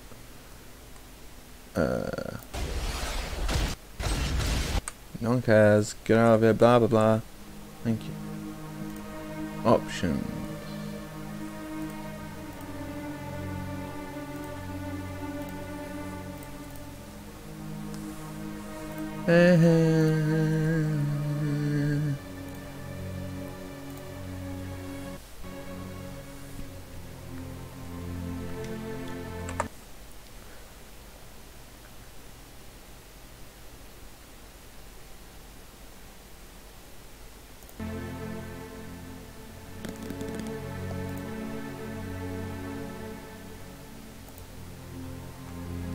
So I'm just going through the things.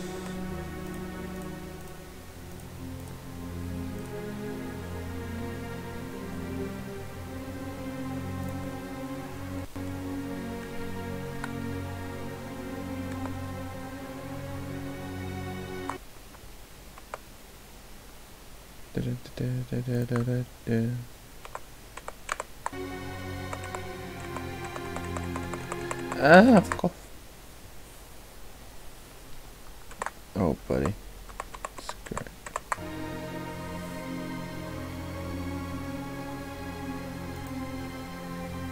I want you in Windows mode.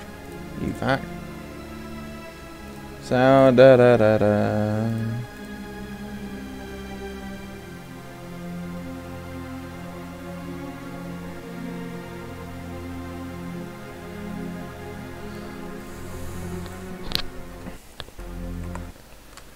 Alright, okay, so it's been a pain in the ass and doesn't want to let me do anything with it. So we're going to be using this instead. Properties.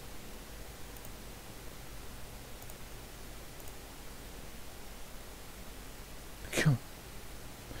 Come on. God damn it.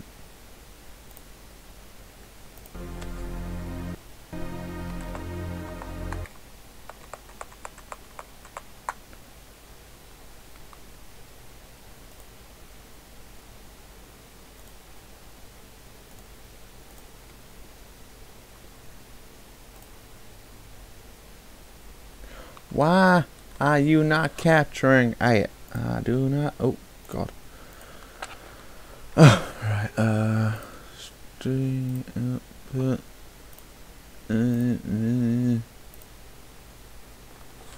Okay.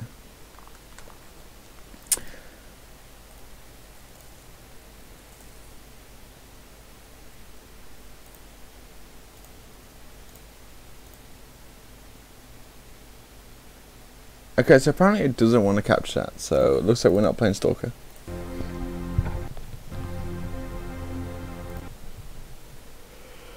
You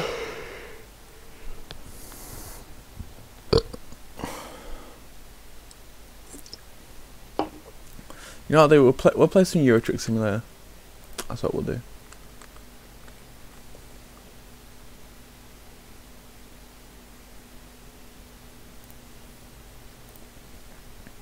Where is Eurotruck Simulator?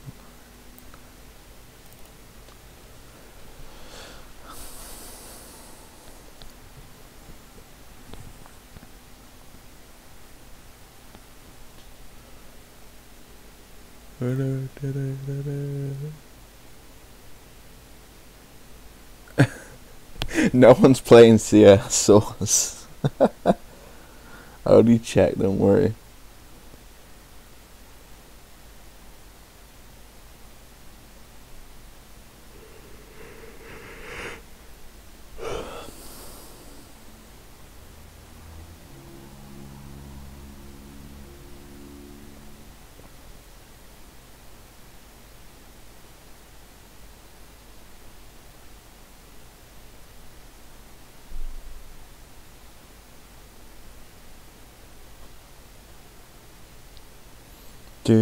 Oh wait, music. I'm gonna put some music back on. Now the war is past and over. We left to sit and wonder what is life and what is real and why do living things need feelings. Are you ready? Here we go.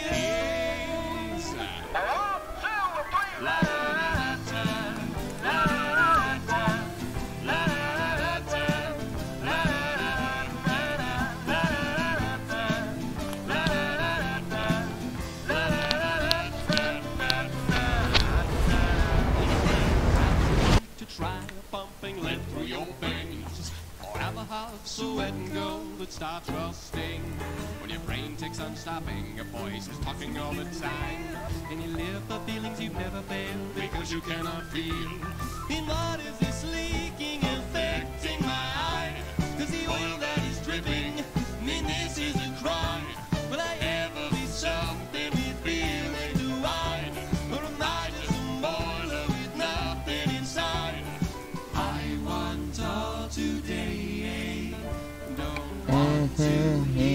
singing. You can't do this, you can't do that. You're not a living thing with fear. Right then, I gotta quickly open this.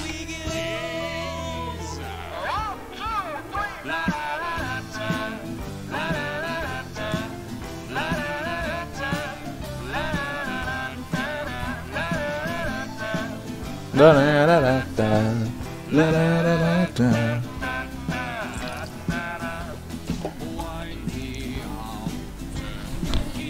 Brass goggles,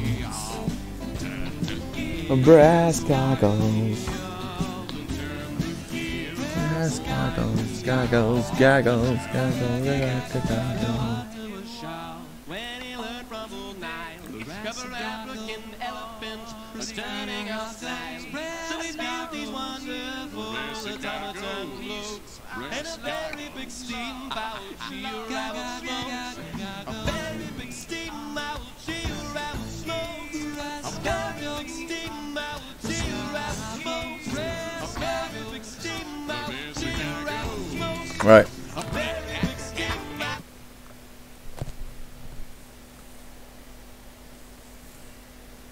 You know what we'll do? We'll stick on some Days Gone. No, I don't have a face cam, sadly.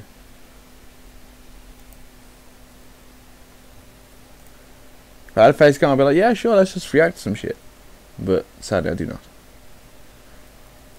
So, where is it?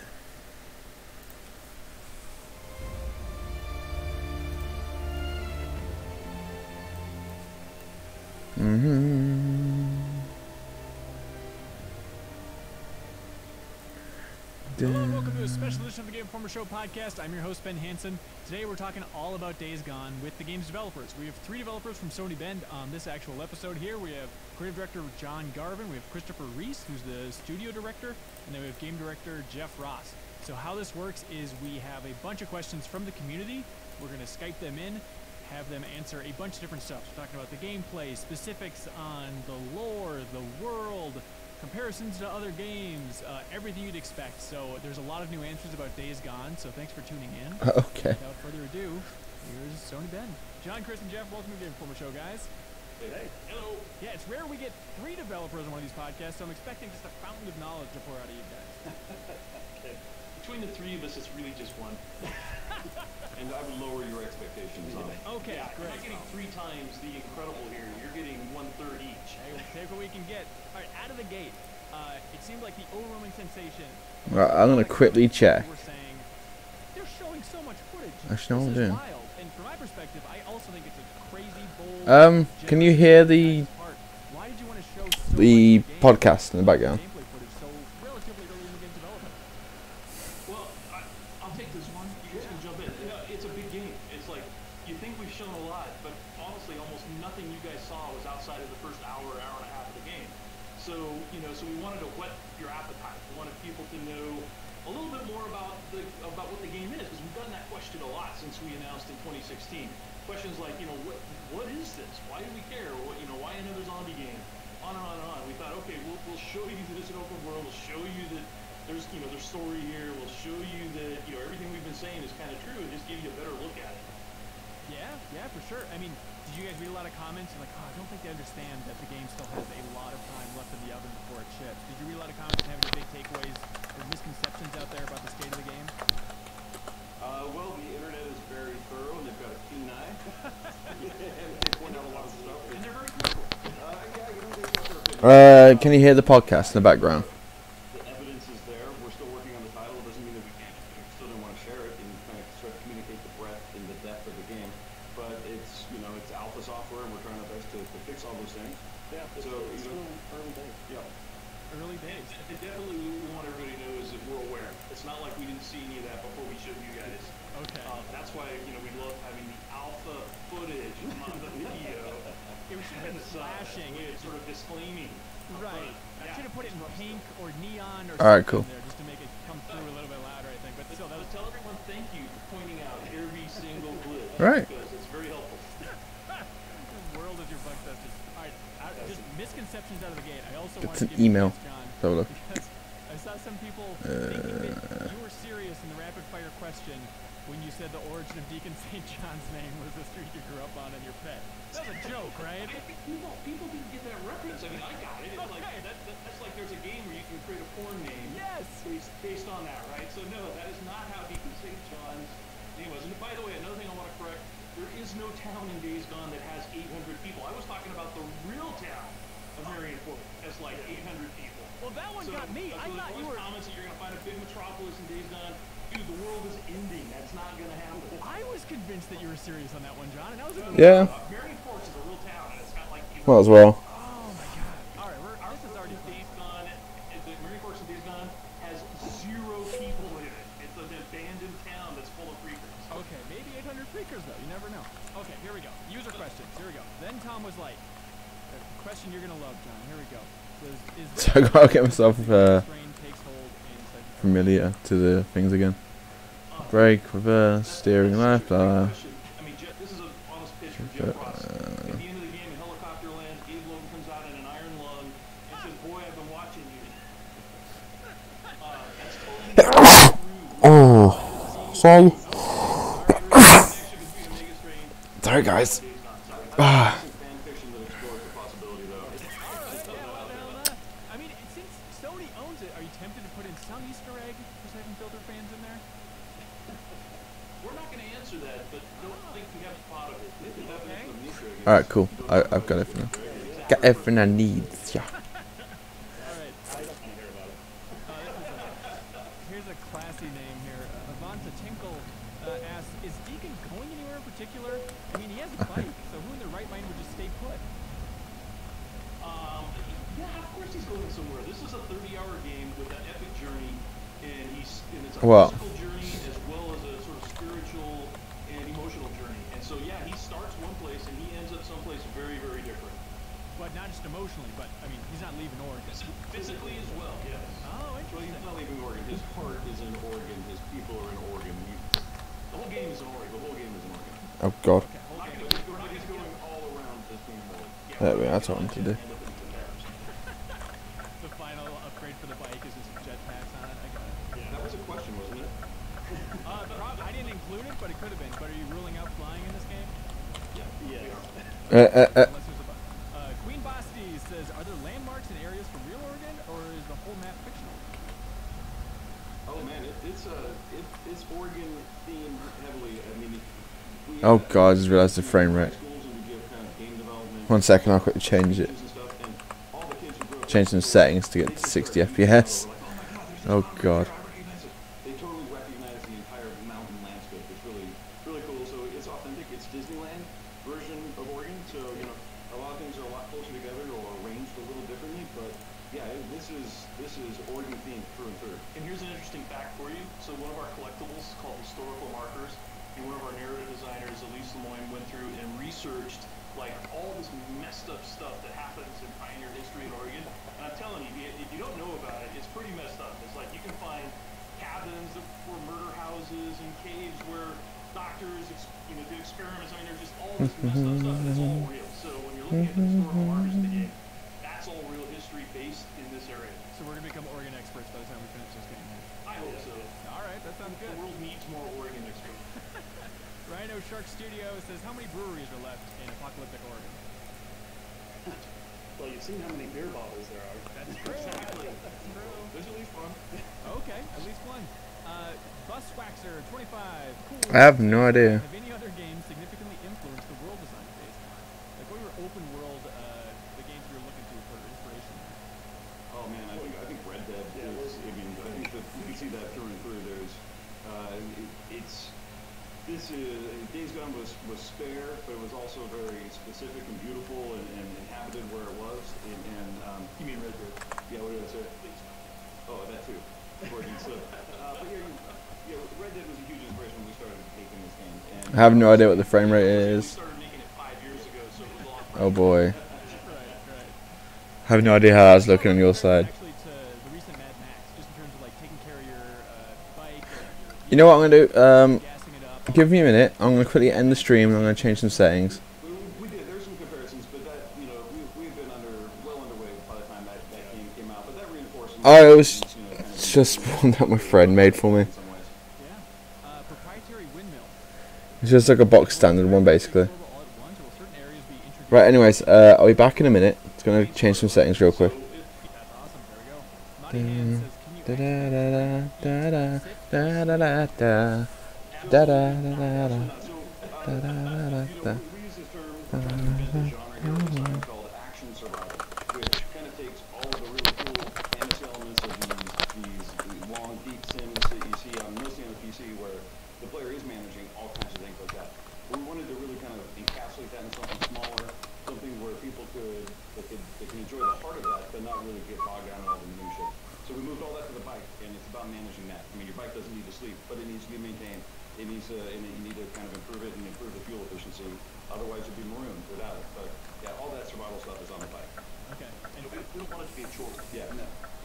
Well, Fisher, JB2001 is wondering if it's possible to skip the night by sleeping, but if you can't sleep, then maybe not? No. No, you have to endure the elements as we all would. Still under discussion. It's under discussion. Interesting. How flexible is that stuff? That seems like a pretty big idea, but whether or not you can fast forward through the night.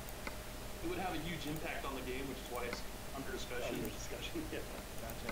So seriously, we're still doing beta testing right now. We still have focus testing going on, and we're always going to fine tune the game up until they tell us to stop, until we get it right. Yeah. Zang Master has an easy one for you. Can you shoot from the hip while running? No, ammo isn't cheap.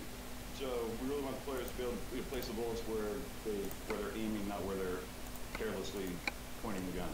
Okay. So ammo's gonna be pretty scarce through the entire game? Relatively scarce. I mean, we have a lot of enemies to kill, so it's not Last of Us scarce, but it's not infinite ammo either. The ammo pickups in the world that you find, you know, they're not big caches of ammo. They're a handful of bullets for the guns that you have on you at that time. So it's relatively abundant, but it's limited compared to most other games. Yeah. So there's a lot, but there's not a lot. There's just enough to get by. There's just enough to get by. That's a headline right there. We got it. Can't kill 500 horde with 200 bullets. There we go. Corvo. Well, actually, you can line them up. If you line up 500, you can get them with one shot. Theoretically. Yeah, there was some guy I saw that was trying to kill him with a motorcycle. You could try that. Yeah, right? It seems like a really good idea. I now regret that we relied so much on the Molotovs in that video. I feel like we should have tried out more of the arsenal. Like, all the comments critiquing the way we were playing, totally fair. We should have been more experimental through the entire thing. Yeah. Yeah. Hey, but you got through it, so. Yeah, well, two of us did. Yeah. Corvo We've actually already fixed those exploits that you guys. Really? Thank you for that. We're here to serve. Corvo Tano says, are there ways to keep a melee weapon you like maintained for your whole playthrough? Or is there a definite point where they have to break? Well, sort of. Not through the entire playthrough, because it takes a skill that you have to acquire that's a pretty late game skill. But once the player has the skill and they find a weapon that they like, if they want to keep pouring scrap into it, they can keep that thing alive as long as they need to, and they have to be careful they don't start a combat encounter without that thing being fully loaded, or they have to escape before it breaks. But yeah, it's possible, and we even have a trophy that pays off because an extraordinary number of kills with the same melee weapon. Oh, I bet that trophy has a very clever name. I'm sure it does. P.S. to the creative director, John, over there. Have we seen Annihilation yet? You know what? I have not seen it yet. So it's on my list of things to do, but we're busy making a game here. Yeah, I totally get it. There's one specific thing that I think would be interesting to your team that I'd love to hear your input on at some point, but I won't reveal what it is. Okay, Aaron Bivens. Wait, is it aliens terraforming Earth? Yeah, exactly. Why? Ending the Days Gone. Aaron Bivens says, are there any unique weapons in Days Gone? We've seen there are shotguns, rifles, Molotovs, explosives, but anything that might set it apart from other zombie games out there? You know, yes, the game kind of being steeped in this pseudo-reality that we're trying to maintain is, there's nothing outlandish, but there are things that feel like they would have come out of the anarchist cookbook, or anything that a do-it-yourself redneck MacGyver character might kind of come up with. I think against the Horde, we have Molotovs, but then we have the do-it-yourself napalm Molotov. There's a air taser. That's something. That's not wow. Okay, so the crossbow. Yeah. Sure. Yeah. So we do have one. So you burned out a couple of nests while you were here playing, right? Yeah. One of the things you get when you burn out a nest is nest residue, and it's a psychoactive substance, and you can crack bolts that are basically berserker bolts. So if you fire this practice bolt at an enemy, he kind of goes berserk. It becomes one of their enemies. So He freaks out. yeah, it just completely goes crazy. So I think that's kind of unique to us. Yeah, that's cool. So, I mean, the crossbow in theory would be like the signature weapon for the game. Like, that's the weapon that'll come with the special edition, all that stuff. Yeah, there's all kinds of crafting recipes for different types of bolts. Yeah. Okay, cool. Jason Wellstrom, here we go. Really, there's a lot of fans out here. Jason's wondering, will there be a samurai sword? No. Oh, fed. All right, we got Arjun wondering, is there going to be a chainsaw? No. Okay, all right. Talking about weapons in particular, we talked about it a little bit in one of our videos, but I think it's a fascinating idea, and you explained it well on the cover story trip about how you want the guns to feel a little bit crappy at the start of the game. And do you want to talk about that balance between having Deacon's guns feel crappy because it's a crappy world versus satisfying gameplay for players? Yeah, this is probably the biggest balancing trick we have in the game, where the people weren't prepared for the apocalypse to happen. So there were people with weapons that were well maintained and stored away, and if those people survived, they may be banded together and they've got a collection of those. Everybody else had to scavenge and find whatever worked, and like you leave a gun out in the Oregon forest for a couple of weeks, it's going to go to shit really fast. So what that gave us was the opportunity to kind of balance the game with a low power curve at the beginning, give us some sort of escalation, and it made a lot of sense for the fiction. So weapons are still good, but they're not elite, and you have to, of course, be smart and use smart tactics. Don't try to snipe everybody from a mile away with an AK-47 holding down the fire button. The weapons are still effective, but they're not railguns. Okay. Well, and the real challenge was the economy, right? So because you're, like Jeff said, you're fighting 500 guys, they're dropping weapons like crazy. If the player can just run around and pick up every weapon they or whatever need, then there's never a reason to earn trust at the encampments where you can purchase the really, really good weapons. So the loot we want is the player earning credit, earning trust at these encampments, and then buying their weapons. And then those go into your weapon locker. You have access to them forever, even if you drop them in the field. But we don't want you to pick up, an elite weapon just because you killed somebody who had it. Yeah, I mean, all the weapons are effective. It's just how highly performant are they is the real question early on. They're not awesome, but they get the job done. They just force you to work. Oh, nice. Do it, and a lot smarter. And then later in the game, the weapons might have a bigger impact, a bigger wall up behind them. Yeah, yeah. I mean, you get access to better weapons just fundamentally, but then you also get access to larger magazines, which are key for taking on these larger hordes. Yeah. I forget what their name is, but someone asked if UI was relatively final in your guys' mind. Nothing is final. Nothing's final. And UI is one of the last things to truly come together in a game because it is tied to UX, so the user experience. So, some of the things I think our UI artist probably feels are final, and he might be a little hurt to hear that. But we're always pushing, and the user testing that we're doing, even the feedback we're getting from the internet is, okay, well, here's a theory we have. We're going to go with this. We're going to try it. But if something's not working, we're going to pull back from it. We're going to tweak it. But it's part of it's final, part of it's not. And I feel like, one of the things that we find frustrating is that playing the game is different, very, very different than watching the game. So I remember when you guys were up, you expressed some concern about the experience numbers kind of on the screen, right? And breaking immersion. And I don't think you guys ever told us where you came down by the time you got done playing the game. Like, does that break immersion? Is that something you would cut? Oh, that's an actual question. Yeah, I feel like it works well in like those horde scenarios, right?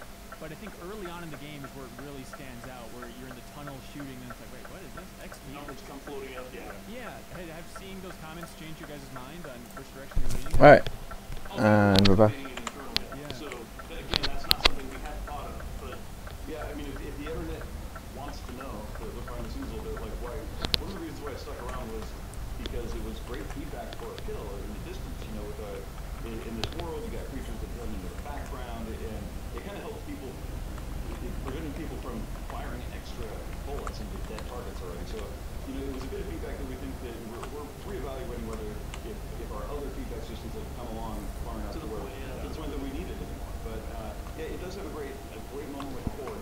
But you're talking many hours into the game for that payoff, to endure these things. So, we hate to say let's make options out of everything, but we're taking this one seriously because this is probably the most vocal criticism.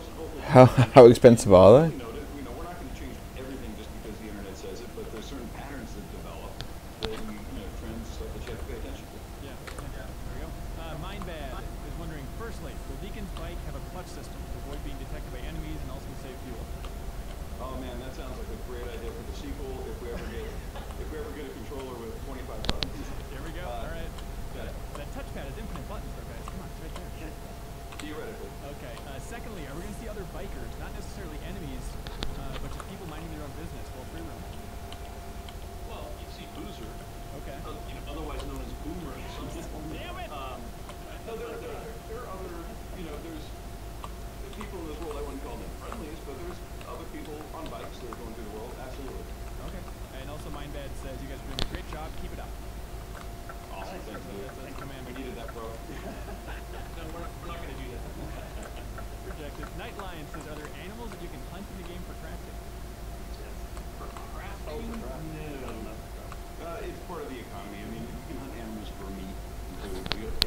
Jesus. So animals are either they're hazards or they're food. Okay, and not food for you to consume, but food to use as a currency back in town. Yeah. Okay. That's fucking expensive, man. Kumitsu is wondering how many infected animals are in the game. Good question. Yeah, a handful. A handful, let's say. Have you guys revealed all of the different animals that have been infected so far? We have not yet. Interesting. All right. Final trailers. Looking forward to it. Lawrence Kenneth says, you guys keep talking about the freaks evolving. Will we get to fight stronger or smarter freakers throughout the course of the game? Yes. How smart do they get? Well, they're not going to college, but their survival instincts are stronger for sure. They're finely honed, and their tools of destruction are much sharper. And literal tools? Well, their teeth and their arms And claws. and their veracity. The original tools. Deluxi wants to know, what stops the freakers from entering safe areas? Fences and guns. Yeah, exactly. Lookouts, snipers. Okay, so in theory, wait, because there's a fence around the watchtower, right? Like the home base stuff? Yeah. Okay, so they can't get through that. Gotcha. There's a reason, by the way, that each of the encampments is built near a large body of water. So it's either a river that kind of wraps around it, or it's a lake, and that provides protection from a couple of directions at least. Okay. Elliot Heroes 1 saying, talking about like the zones and I feel like the most expensive pint you can get where I live is like £4. area. Will they stay gone? No, so there's the narrative really kind of has the premise of fictional migrating hordes that are coming up from. It's the Californians invading Oregon again. So all the dead Californians are converted. That's a good point. Slowly moving up a highway. Aldi. There you go. Buy some stuff from Aldi instead. When you clear an area of infestation zone nests in zones, you reduce the total number and the intensity and density, but no, there's always some low-level threat, some minimal amount. And the weather and the storms play a big part in that as well. They'll follow the storms. Yeah. There we go. Brew G, that's me, has a bizarre question. Any thoughts of making a horde mode with the horde? Or is the entire game basically a horde mode of just, hey, how many can you take on? Let's go. I messed up. Like a mercenaries thing. We've actually talked about challenge boats that would dump you into like the old sawmill demo that you Rip. guys saw in 2016. That would allow you to just kind of like play that, and see how well you can do compared to say Jet. I'm doing illegal stuff here, but you know what? It's fine because this is only a game. Yeah, that's far from a done deal, but we're exploring that possibility for things. Okay, there we go. Kian Stars says, hey, Ben Studio. Early demos showed that enemies could use freakers as a trap. Can players imprison freakers with like a chain or a rope or something like that? You actually do see that happen. The player can't. The player can't. I mean, what other NPCs do. We've actually seen some inadvertent kind of emergent things pop up. Like one time a while ago, Chris managed to shoot both arms off of a Oh, freaker, God. and they just followed him around everywhere. It was like a pet that couldn't really attack him. I actually trailed them all the way into the safe house. Yeah, I know. That part can't happen anymore, but the fact that you could like have this guy fall around is basically just your Nah, crap. Got to stick a thing on. Stop the engine. charming in a really dark way. Another good avenue for trophy. Hit storyline where Michonne shows up with one, right? Yeah, absolutely. Will Collins says, besides the horde, what other endgame, post-game missions or content will be available? Is it just Hey, that's not missions that asshole. aren't finished from the main game, or will there be post-launch support where you're like adding extra missions throughout the course of it? We're in the planning stages for post-launch content, but there's definitely more gameplay after you've beaten the story. Okay, so not just stuff that you haven't mopped up, but like new things that pop up. Yes. Okay, got it. Let's see. Zika Peo Gordino says, why does the game have a black screen before and after cutscenes? Because we have a little bit of loading we have to do. So again, we're still pre GM, and our goal is to make those load screens be as short as possible, and so they won't be as obnoxious as what you guys saw in the alpha footage. I'm trying to remember. I think like Uncharted on the PS3 at least, like it also had those, right? With like the black screens before and after cutscenes. I can't remember that directly, but it just depends on the last game people played, where to where the bar is set, because there's plenty of current gen titles that use AAA games that have black screens on load, and some that are built around not loading. I got it though. Everybody just played God of War. I don't know if you guys are aware of that. Well, and God of War does an amazing job with this continuous camera. It's amazing. But I would definitely want to emphasize though is that those are not loading screens to get you into a new area. Those are literally loading our super high level assets for cinematics, so that we, so that we can tell the story that we want to tell. You don't ever run into those unless you're playing a story mission and you've got, you've got cinematics. Okay, there we go. Chris Sutton was wondering, will you guys please remaster Uncharted Golden Abyss for the PS4? That has come up. We're kind of busy right now. I would imagine. Okay.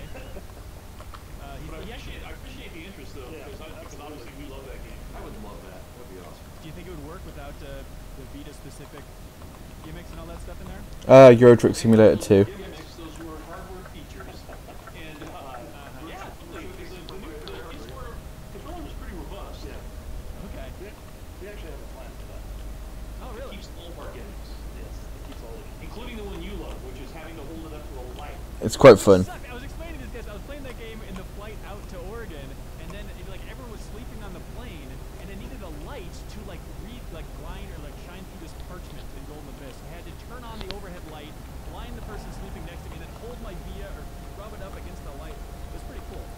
I bet you look like a complete idiot. Yeah, not a game. Fortnite ain't easy, or everybody be doing it. Exactly. It's nice to know you guys are still thinking about Golden Abyss, but it's still front and center. The studio's still really proud of it. Yeah. Yeah. Do you wish you had a chance to make more games on Vita? That was a great platform. We loved it. Yeah, we had some pretty awesome games in mind for that platform. Was one of them Infamous on the Vita? We talked about it for a while. I think we did. Yeah. John had some really cool ideas for that, by the way. It was, yeah, I guess we're revealing that. We're back to Days Gone. Our PR person's going, talk about Days Gone. Yeah, so my bad. But I'd imagine through that process you're running through all the big Sony franchises, what would work for the Vita, and Infamous seems like a good bet. You literally just drive around, you make money. It's pretty much what it is. You deliver objects, and I suppose the objective would be to be the best Eurotruck company that delivers all over Europe and Scandinavia. It's pretty cool. Working only though, because it's a little campier than we wanted the game to be, and the freakers aren't dead, so it didn't even make sense. Were they dead back then though? Deacon's state of mind. Yeah. It was campy, and it did start as a working title only, but for the longest time, we were like, man, this is better than anything that anybody else is coming up with. And, I dare the internet to come up with something. So if you wonder why I'm so quiet, by the way, it's just because I'm listening to the podcast. Really? Oh, that's wild. Someone wrote into the podcast a while ago saying that the first issue of Walking Dead was called Days Gone By. Was that a reference point for you? First episode, yeah. Episode, yes. Okay, cool. I just We did not know that. Yeah. Oh, really? And by the way, it also had Sam Witwer in it. Oh, that's bizarre. Who was he in that? He was the tank, one of the tank friends. Oh, wow. And he's the main character. He had no life because he was dead. I was shocked by the amount of questions when we posted this story. We were asking whether Deacon can change his clothes. No, and you know what? Again, this was something that was debated very early on. I mean, Deacon does change his clothes a lot. Just the player doesn't have any control over it, and the reason is because the cut plays, the cut, which is the Mongrel's MC, his colors, plays an important part in the story. So Yeah, there's cars and stuff. You can buy cars or you can buy other trucks. Oh yeah, there is. There are AI. It's just I'm playing on the online variant of the game, which is a mod, where there's no AI and you don't get fines or anything like that for breaking the speed limit or crashing and stuff like that. It's pretty cool. But yeah, on the actual game you get fined if you break the speed limit or if you're on the wrong side of the road. And yeah, it actually looks pretty good, to be honest.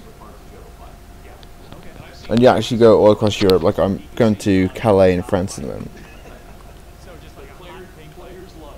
AI is a bit stupid though in this game, I must admit. Scott Rabideo says, because John said there are dogs in the game, can you pet those dogs? Deacon does pet a dog. Ooh, but it's not a button. It's not like you can't control it for gameplay. Okay, interesting. There we go. Bell Montesaurus says, would you ever consider a survival difficulty, that is where you created in the game really deserves it. Jeff actually pitched that. I talk about it all the time. Nah, that's the reason I'm not on the actual game. You know, at some point, that is in the cards for this franchise. So it's you know, like we keep talking about our one difficulty mode. You know, that again is something that the internet has an opinion on. These two guys have an opinion on as well. But I think that that's something in the cards in the future. Anywhere in Europe. But it goes hand in hand with our world and our IP for sure. There's not really a World Truck Simulator, which would be pretty cool though if it was. There's American Truckers, or American Truck Simulator, which is go all over America.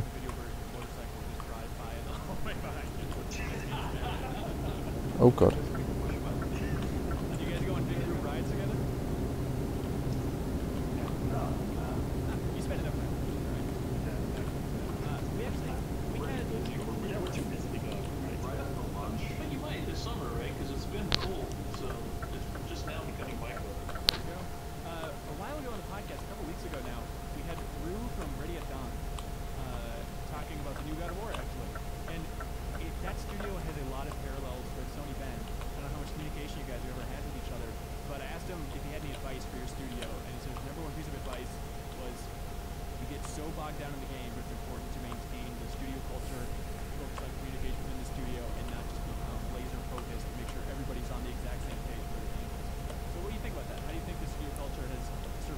Yeah.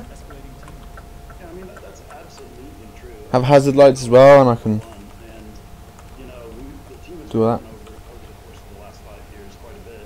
How fast can I go? Quite fast. Depends on the truck though, because the trucks have limiters on them. For the studio, so everybody can sort of show off what they're working on that week, or give out communication to the studio and say, hey, what's up?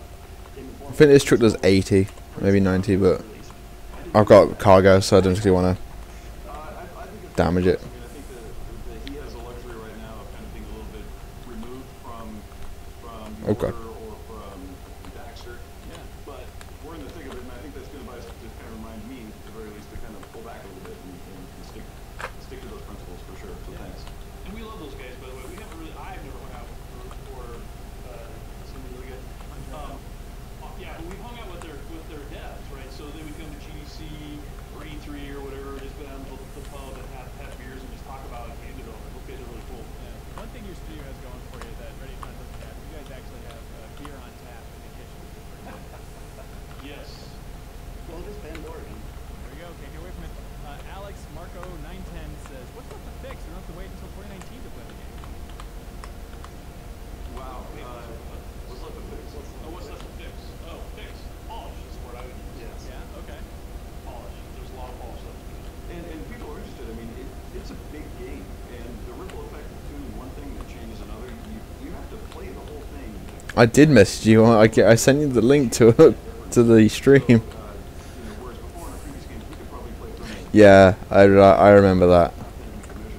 Not so with a game that's this big on the forepath, let alone much bigger with the sandbox and the side exploration. So That was fun. Yeah, and imagine a lot of technical work towards the end there, like specifically with the frame rate. Like, how are you guys feeling about getting a constant 30 by the time the game is? We're feeling pretty good about it. I mean, we're at a point, you know, when content, you know, sort of solidifies and we get the core content in there, then that's when we can start focusing on performance. Really, I mean, we're always performance. It's cool, don't worry. Really drill into it. Yeah. Do you guys have a lot of communication with Epic still about just using Unreal? Are they pretty supportive on that front?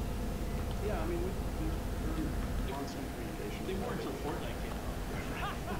Hey, we had that same issue too. How weird. That's great. Well, I think we can safely say we're committed to running 30 frames a second on standard PS4. Yeah, absolutely. I mean, we're going to do everything it takes to get there. And the game, the content is moving at this point so much. We're still trying to finish getting the last tweaks and improvements in and all those change performance. But the engineering, I remember before our first E3, the game was running at 4 frames per second. And I was just like, are we really going to do it? Are we really going to do this? And John and Chris, John Hoffman and Chris, were like, just a couple days. And then boom, the next day it was running. I mean, we weren't quite at 30 at that point, but it was night and day, and it was viable. It was so they just need us content creators to stop through with the plans and really focus on improving performance. But the game's different when it's running at 30, and it's fun. It's a lot of fun when it's running 30. It's not fun when it's below that. And we tackle different things at different times. So when you guys were playing, you probably didn't even notice, but you know, a year ago we might have had a lot more problems with streaming, where you would see stuff kind of hitching as you're trying to ride through the world, or things would pop in front of you. So that's another issue that open world games have to deal with. And you know, they've made great strides. So if you can ride through the world now and not ever see major pop-in. Yeah, for sure. It's still early 2019 release date. Nebulous. 2019, I think, is what they've announced so far. So there will be an announced date coming up at some point. Oh, I think they said early 2019 before. Is this? But I think I got in trouble for saying that too. So okay, all right. Not to drive it home then. All right. Every answer was bullshit, right? In your question. it was. Okay, that was a comedy video. Any other misconceptions? Any other feedback you guys? Wait, what? Why? Yeah, why ain't red? Why ain't what red? I want to clear this up. You know, there's a lot of feedback we're getting for sure, especially this week. And The truck. the thing that we really want people to understand is, and part of the reason why we gave you guys such a broad look at the title was, this game doesn't speak very well for itself in 20 minutes. I mean, we've got some moments like the Ford where it's just palpable and obvious, but we've got loops in here that are, you know, 30 minutes, an hour long, an hour and a half. So you really kind of have to play the game, and you have to play it for a dedicated period of time to appreciate the way that all of our systems and our unique twist on kind of things that feel tried and true in other games. Oh. We've got this days gamification of those systems that interact. I got lucky as well. You know, when you're playing it. So I wish the internet in the world could appreciate that. The 20 minutes of the judgment. Yeah, I'm just lucky. Really tell the whole story, and we just hope people keep an open mind and play it. I'll just invite them to them. Yeah. Right. Yeah. Exactly.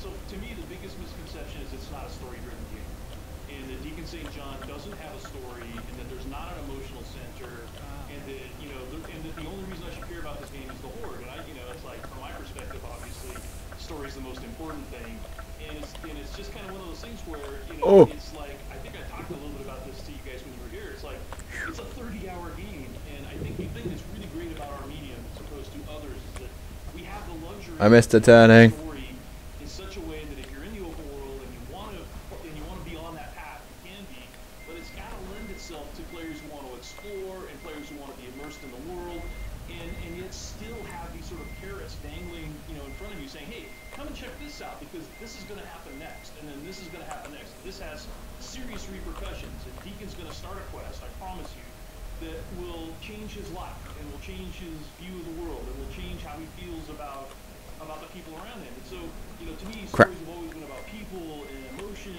and the human condition, and we just haven't been able to talk about that yet to the press. And honestly, I think I mentioned this before, I hate spoilers. So it's like, to me, the less I know about a game, the better. It's like, when I start playing God of War, I didn't even want to hear that he had a kid. It's like, so to me, it's like, I want the story to unfold as I'm playing it, and I don't want to be convinced that, oh my God, I have to convince you to play Days Gone. And it's just hard. It's a hard thing to do. Yeah. So I assure you, there is a story. I can attest. There's so much story. When people talk about all the footage we're giving away, I mean, we've got so much we haven't even dropped yet, and this game is epic in so many ways. Awesome. Hey, great to hear. Guys, By the way, I also saw some criticism that, hey, there's only one writer, it can't be good. And I'm like, it's not like nobody read it. It's like, I've got feedback every step of the way. It's not, it's like I may be actually the only writer writing the main Golden Path, but there's lots of other people giving me feedback on this story. Trust me. You got that one out there. But John's also got another narrative designer who's contributing to the world building and the embedded narrative. So it's he's got another voice in the room. Absolutely. Okay. There we go. Hey, thank you so much. You've been so generous with your time, not only today, but letting us invade your studio for a couple days, and the game itself, letting the world see it through the early phase. No, it is not legal. Thanks so much for watching or listening to this special edition of the Game Informer Show podcast. We have regular episodes airing every Thursday where we talk about exclusive information from Game Informer's cover stories. We have other developer interviews. We have in there fun community emails, tons of looking at the horizon and talking about games. So be sure to check it out. If you've never checked it out before. Thanks for watching, everybody.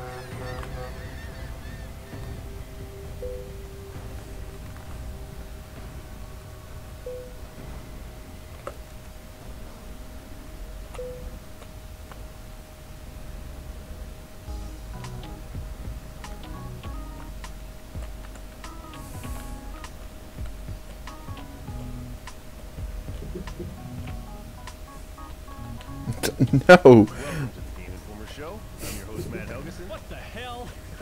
Happy to be joined. That's all right. Guess who's Bizak? What up? Happy today to be joined by my guest, Kim Wallace. Hello. My favorite I'm in France, so I have to drive on the opposite side of the road. This is gonna be weird. Wait, you called him your favorite? No, you're my favorite. Oh, okay. I don't like that. No, wait, no. My favorite was the lead into my introduction. Oh my god. And Ben Hansen. Hey, everybody, How's it I'm going, still everybody? here too. Yeah. Who are you, Matt Helgeson, for new listeners? You know, that's a good question. I actually started the show some 400, I understand, episodes ago. In the 400 episodes ago. In the days of yore. It's crazy. Technically, yes. Matt Helgeson. So this is the 400th episode of this show, including all special editions. Oh, so you counted? No, I went back. I added up all special editions. What do you think the number's really at, including special editions? Oh, so this is just like the, okay. This is 400 vanilla. 500? 513. Wow. No, but I've got cargo, and if I damage the cargo, I lose money. And I didn't want to lose money. Yeah, going back to the archives to count these up, it's crazy to see the amount of developers that have been on the show. Like, we did a special edition for like Uncharted 2. I remember like Neil and Bruce on back then. Haney was on that one. It's just wild to go through the entire history. It's like, I think every developer in the industry has We been made on them this into podcast. stars. Neil Druckmann was nothing. That little dopey dweeb. Yeah. So Kingmaker Matt Helgeson's back.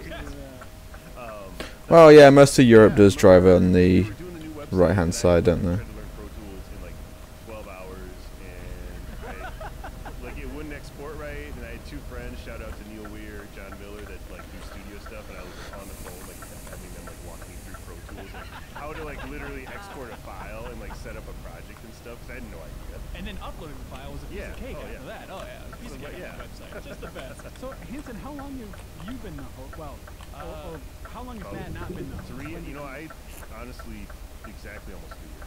Wow, it's been that long. Yeah, May 2015. So let's see. In that time, do you remember Tim Turry? Oh yeah. Okay, he was the co-host for a little bit. Listen, I love Tim. Okay, Why would how could I forget? I would hope you would. Man, you worked with for about 5 years. He left to Capcom, and they made a new Resident Evil, a new Mega Man, and they worked on that. Let's see. Remember that game? Yes. Yeah, now it's the biggest thing in the world, and I think it technically owns our lives. That's what I understand. It's been very well for itself.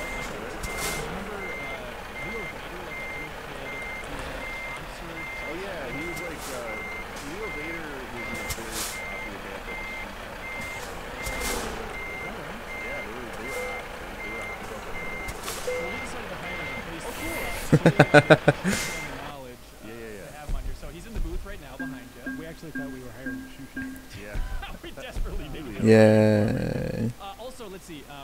Kingdom Hearts 3 hadn't been released yet. They were still working on that one. They've been working on it for around 10 years or so by the time you left.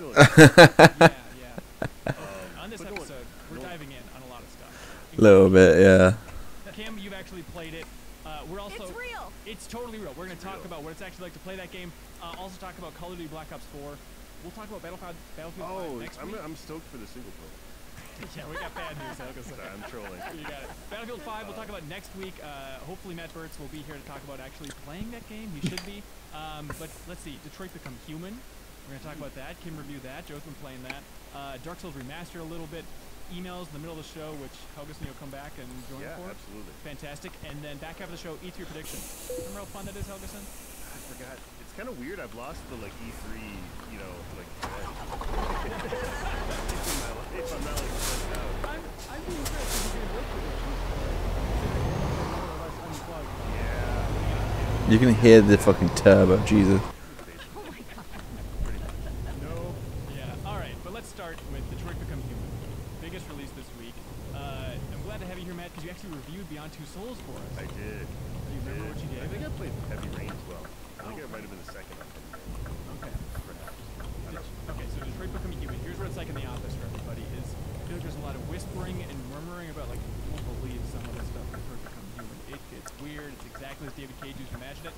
But Kim, I don't know overall your thoughts on the game. Like, how is Detroit Become Human? It is much better than Beyond. Really?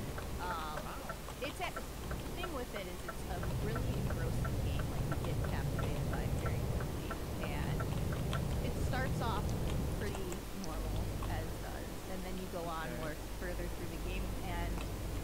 falls into typical problems that we've had with video games, which is just that there's plot holes, there's stuff that's unexplained.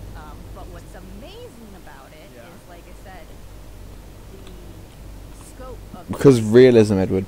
That's why. and, like, I was talking to Joe this morning, and certain things I got he didn't see, and vice versa. And I replayed the game twice, and then also like did 4 times on the ending just to see all the different variations. And there's so many different things that you can end up with. And what I liked about it most, I think, is so you're playing from the point of view of like 3 androids. You are the machine, whatever, you know. As and Arnold said in Terminator 3. yeah, and each one is paired up with like another character. So you have like Kara, who's taking care of a little girl. So it's very Clementine-esque in the way that you want to, for me anyways, like I wanted to set a good example for her, but there were times when you just have to do bad things, you know, things that aren't always the nicest option, which aren't always the either. So you're building that relationship. You also have Hunter, so he hunts his own I'm in Birmingham. Like, could it be any worse? Deviant Hunter Matt Helgeson, they Yeah. call him. Wow. So is an android that hunts other androids? What else would you call that? That's a really Part of the premise of the story is that, like, you know, like, the idea is that it's, that humans now have androids as essentially slavery. You know, so it's just these robots being treated like objects and not like living things. So the problem that they run into is that some of these Actually, no, fuck it. I'll go get food afterwards.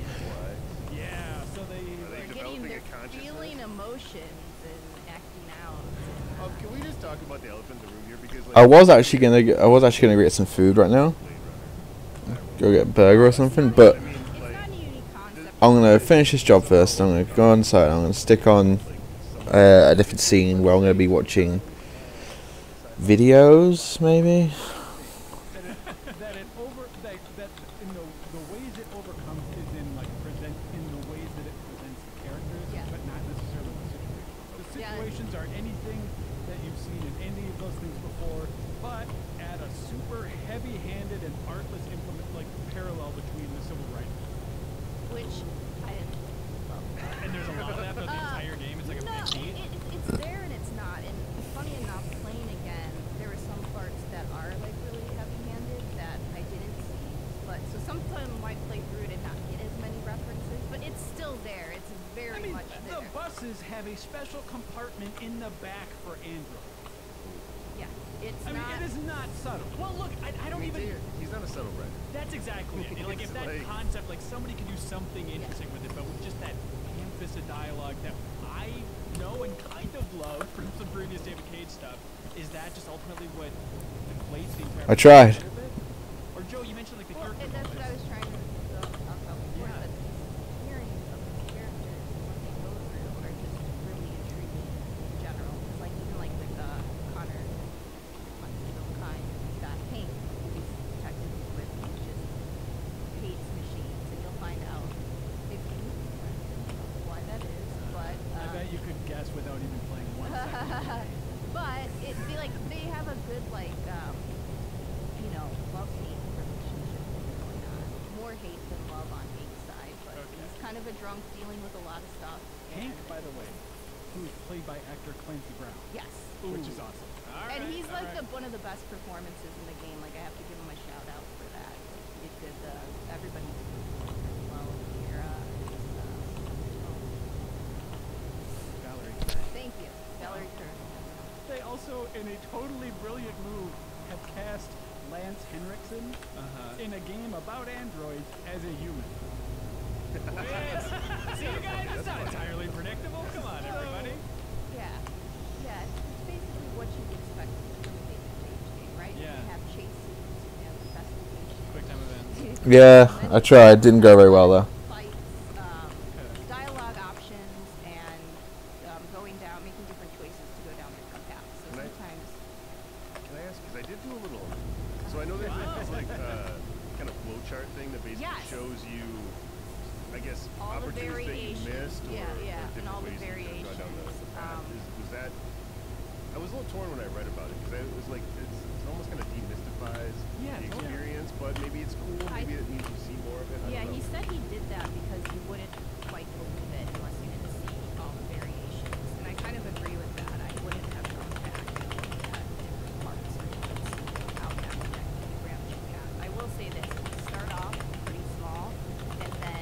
really a mix of how you build your relationships and certain choices that you make about how, like, rebellious or pacifist you're going to be. Yeah. Joe, what do you think about that? The game or the flowchart? Game. Okay. Well, the flowchart is one of the things that I have the strongest opinion on. Okay. Because, like, I really do not like it. Really? I love it. What I don't like about it is the idea that a lot of the fun of these, I mean, like before the show, Kim and I were upstairs talking about, like, okay, what happened for you? What happened for you? And a lot of the fun of these kinds of games, choice-driven games, are sort of that like ownership over your narrative. But every time you finish a chapter, it shows you the flowchart for that chapter. So you know, like, oh, this was where a branch was, this was where a branch was, something different might have happened there. So like Matt said, it sort of demystifies that to the point that for me, my playthrough felt less like a series of events that I had ownership over, and more of just this sort of like cloud of possibilities that I just took one path But through. you could just click the X button and not look at it if you don't want Well, yeah, to. but You can just close it right away. Yeah, but it is you like could. default Yeah, popping it up on shows screen. you what other people picked. It's like, I think it's interesting because I like to see how many variations you have. Like, if I miss something, I'll go as fast as I can till the truck won't let me anymore. there, what did I get? You know? I like doing that after I finish the game, right? Like after I finish Mass Effect, I want to go back and play and try it again. But this has so many choices compared to Mass Effect. There's no way in my you'd have a what I'm saying, gigantic thing at the end. what I'm saying is, I think that it's good to have the flowcharts that you can see for each chapter. I think it's a mistake to surface them as soon as you finish a chapter so everyone sees what might have happened, because I think it encourages that sense of like, oh, that didn't, like, no matter how much the developers say, oh, just stick with your choices and do it like just play through once normally. I think it encourages you to like feel like you've missed something. I know, right? Well, you are going to miss something no matter what. Right. There's so many variations. I think it encourages you to like be like, oh, maybe I should just redo Ah. that because that clearly did not go the way I wanted. Yeah, there's not much to really talk about. There's no horror game or anything like that. It's kind of doing anything. It's just driving. It's a nice chill little stream. Like, and the good thing about this is you can reload your save from each chapter and replay it, and it'll save into your narrative. So if you just totally screw up, and I mean sometimes, as Joe says, own your choices. I'm glad I didn't own some of my choices in this. I was just like not completely, you know, I was playing through it twice, fast to review, and I was like, oh, I should play that some. So you did some horrific stuff. Oh, I had a really horrible ending. Joe had a good ending. I went back and refixed all my mistakes, and it was beautiful. So I wouldn't have known about that without the book. Yeah, there's not really much to talk about there. Yeah, I could talk about just random bollocks, but at the same time, Because that's kind of the range. Yeah, I will say what I'm chilling. very well is those little moments, those little interactions between characters, the dialogue between them, and then when you scope out into the bigger story and all the threads kind of get lost. Pretty much. Focuses on so many different things and then doesn't give you satisfying answers or any answers in some on how certain things happen. So there are plot holes, just like Heavy Rain had plot holes here. Beyond Two Souls is rock solid. I didn't understand. Yeah, I didn't know what was going on entirely Does there. any but- character do Android? Do they sing a Beck song? Tenderly sing a Beck song? Well, there is a homeless man who sings. It's not a Beck song. It's close. There's also something that Yeah, the fastest I can go is 56 miles per hour. possibly with your choices. That's what I gotta say. What I think deserves like praise here is just how much there is for choice and variations. And if you can write a different scene so many different ways, because one thing that he had said is that you really have to commit to it, and most developers don't want to take the time to rewrite scenes, to change this. And everybody's been asking, make my choices matter, make them matter somehow. And it's not so clear cut, but then you come down to some of them just being really black or white choices, which I didn't really like either, because there's no like shades of gray variation, you know? It's like, do you want to be good here or bad? And like, it goes a little bit towards, like, not bad, but rebellious rather, and it goes either way. And like, Marcus's arc is actually the one I have the most problems with. And he's like the He's the agent. one, yeah, he's leading the android rebellion. Okay. His arc starts off really promising. Like, he has this cool old guy, Carl, who owns him, who's sick, and he takes care of him, and Carl's a cool guy. He wants him to be his own person, per se. We'll put it that way. But then he just goes off on this thing, and his choices become, like I said, very cut and dry one way or another. And even, like, the speeches he delivers just feel very... I would do, but I'm kind of driving. Are you kidding me? Not word for word. But yeah, he goes, I have a dream for like Andrew. Like it just. I was wondering if Andrew was dreaming. Is there any There's so many parallels to the civil rights movement. any creepiness? Any creepy weird like dude, what are you doing? I was surprised at how the like the sexual angle of this was handled. Really, in the sense of like, I mean, because when I saw this game, I like somebody's having sex with me, right? Yeah. That was like the first thing. There's definitely plenty there. That's what I thought. For you to uncover about that, and it's realistic. There's an Android brothel. Yeah, I don't drive. But it does, like, I don't know. I guess I don't think I saw any nudity in my playthrough. Like it, No. it doesn't feel like, hey, let's take this character's top off for no reason. Okay. Yeah, there's no awkward sex scenes, Sure. if that's what you're asking, a la Heavy Rain. No, that's. But I will say this: that stuff, like I said, that stuff didn't bother me because I think it, like, that's the world that is potential. You fucking bastard wanker. About their robots, and I don't want to get into that part, but I will say what was hard for me was some of the abuse scenes, just because they're very. Rip.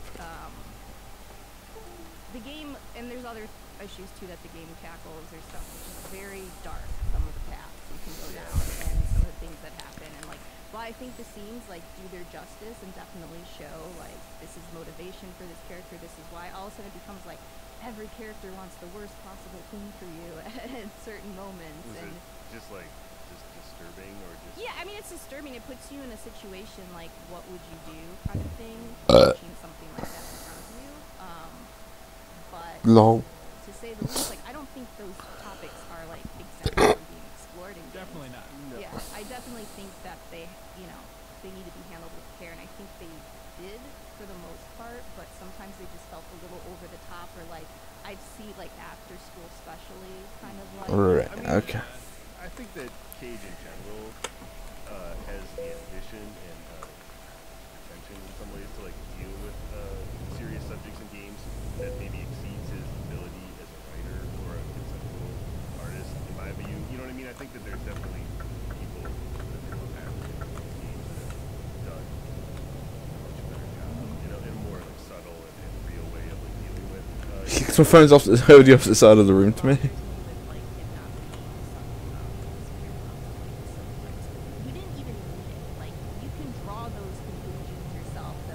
John, I just realised I need to go to the toilet. I need to pee again. It's like a very possible thing, that we have to. You've seen this, how our relationship with our technology goes. It just feels like it's there and it doesn't serve any other purpose than to be like. Did you ever think about this? A second. It's just that's what I'll say about it. Yeah. What score did you land on for this game? An 8. An 8. The old David Cage flat 8. Cool. Flat PS4 8. exclusive. There we go. Kingdom Hearts 3. Ah! Okay, you actually got to play this. We've talked about it a lot on the show, but when you first grabbed the controller, my dreams finally came true. it is playable technically. You grabbed the Yes. controller. What was the most surprising thing about actually playing this game finally? Sensory overload with how many options you have now in battles. Like Kingdom Hearts has always been about landing cool combos, having a mix of attack, but this game just takes it like to a whole nother level that at times I was watching more of like my attack commands than actually what was going on screen, because you have Keyblade transformations first off. Early Keyblades have 2. As you go on, most of them have 3. So like your Keyblade could turn into a rocket with Bud and Woody on it, or you could have dual yo-yos that you fling out. They change up the combat and how you like play. One I had like a huge hammer and I was like Thor, lunging it around like Literally licensed Thor? No. Oh, okay. But that would be cool. That's the comparison I make. What were you gonna say? My big question about this, oh god, is just like, okay, it's been we were talking, like, it's been 13 years since Kingdom Hearts 2 came out on PS2. We're all much different people than we were. Well, no, but when Kingdom Hearts 2 came out. Some of the other hands-on impressions of this I was reading were like, you know, this still kind of feels like a PS2 game. It does not feel like a PS2 game to you? No, not really. But that's what Kingdom Hearts feels like. So maybe if you're a Kingdom Hearts fan, it's not the end of the world. Yeah, I it's mean, like, oh, it feels like the old just games. here's the thing: they like up the Disney spectacle. Like even everything that they've been doing from the previous games, like have all evolved. So it's a very cross between what you played in Dream Drop Distance and a Fragmentary Passage, which was the extra Aqua demo that you played. Okay. 2.0. Hanson knows exactly what you're talking Aqua Okay. demo, got it. But 2.8. so to say that is that combat feels good. Like the camera still is the Kingdom Hearts camera. That's not going away. But And that's a bad thing? yeah, it's the series has always had camera issues. I don't think you Okay. can go around that. But there's just like a pop and a pep and a faster motion to everything. So even with Keyblade transformations, you have your magic attacks. With those, you can chain up into higher versions. Then you have attractions, so you can, and attractions can only be activated at certain times, like they're set in specific motions. So you can, do Big Magic Mountain or ride teacups and. So you're summoning different Disneyland Yeah, attractions. to kill enemies. It's pretty cool. Take this teacup. Whoa. Okay. And I'm so, back. like, I get like a cross-character universe, but they're actually summoning like physical rides from Disney cool, World. man. Joe, you can't come down on that. The teacups were so awesome because I was like floating around like I would when you spin them and just trying to angle myself into enemies. I loved it. It was I fun. like the teacups. I would question, are camera issues on a big budget third-person game in 2018 acceptable? Like on any level? Great question. I mean, Hi, Dan. Fantasy 15's camera is great. Not much, just streaming. But that's something that like Does that work? Like we've come a long way. You don't play a lot of games that to me feel have technical games like that. Well, I mean, this was also first playable, so I don't know because also Hey Dan, do you like banana? were like in previous games. Yeah. So like I called There's a banana beer here. A banana beer. Yeah, not even joking. Do you want it? I was gonna say, do you want it? Yeah, it's more. It's just like more. It's just banana beer. Literally, it's. Ah, fair enough. I brought it last night, and I was like, eh. That they just wanted to show off like all this stuff that combat. Yeah, fam. But it's still cool to play. It's still like I don't know if you Me I would back. say being a Kingdom Hearts fan, you either get it or you don't. And I obviously get it, and I've been thinking about it since I've been playing it. And I can't say how the whole game's gonna turn out, but I love that they've got the Pixar worlds that we haven't had before. Toy Story, Monster Inc. Oh, that's right. Yeah. How many worlds are typically in these games? Like, do you feel like you know the majority of them that this game has at this The point? only thing that bothers me is I'd asked Laura way back. I did an interview with him, like last July. It was like the first time he sent me some information. I asked how many worlds. He confirmed. It's like, well, what we're trying to do is offer more to do in each world, which makes me think there might be less and more like, That's an easy PR tagline. Elvis knows all about this now in the marketing realm. That's an easy Right. PR tagline. Well, and I also got to, there's also, they did special things for each level. So Toy Story has like a specific place called Galaxy Toys that was created for this. You still go in Annie's bedroom and kind of get that vibe of that. But in Galaxy Toys, you can just jump into these giant mechs. And there's like 3 different ones and they all have different attacks. And just like, as your mech is getting like low, you can eject and go into another one. And there's just so much going on here. Why would it be Elle's Toy Bar? They already have a toy store at the Toy Story universe. Well, I was saying, I'm gonna get sneaky here. The flow motion from like Dream Drop and like even Fragmentary Passage, which means you can like use the environment to like chain your combos, so you can like go on rails, spin around.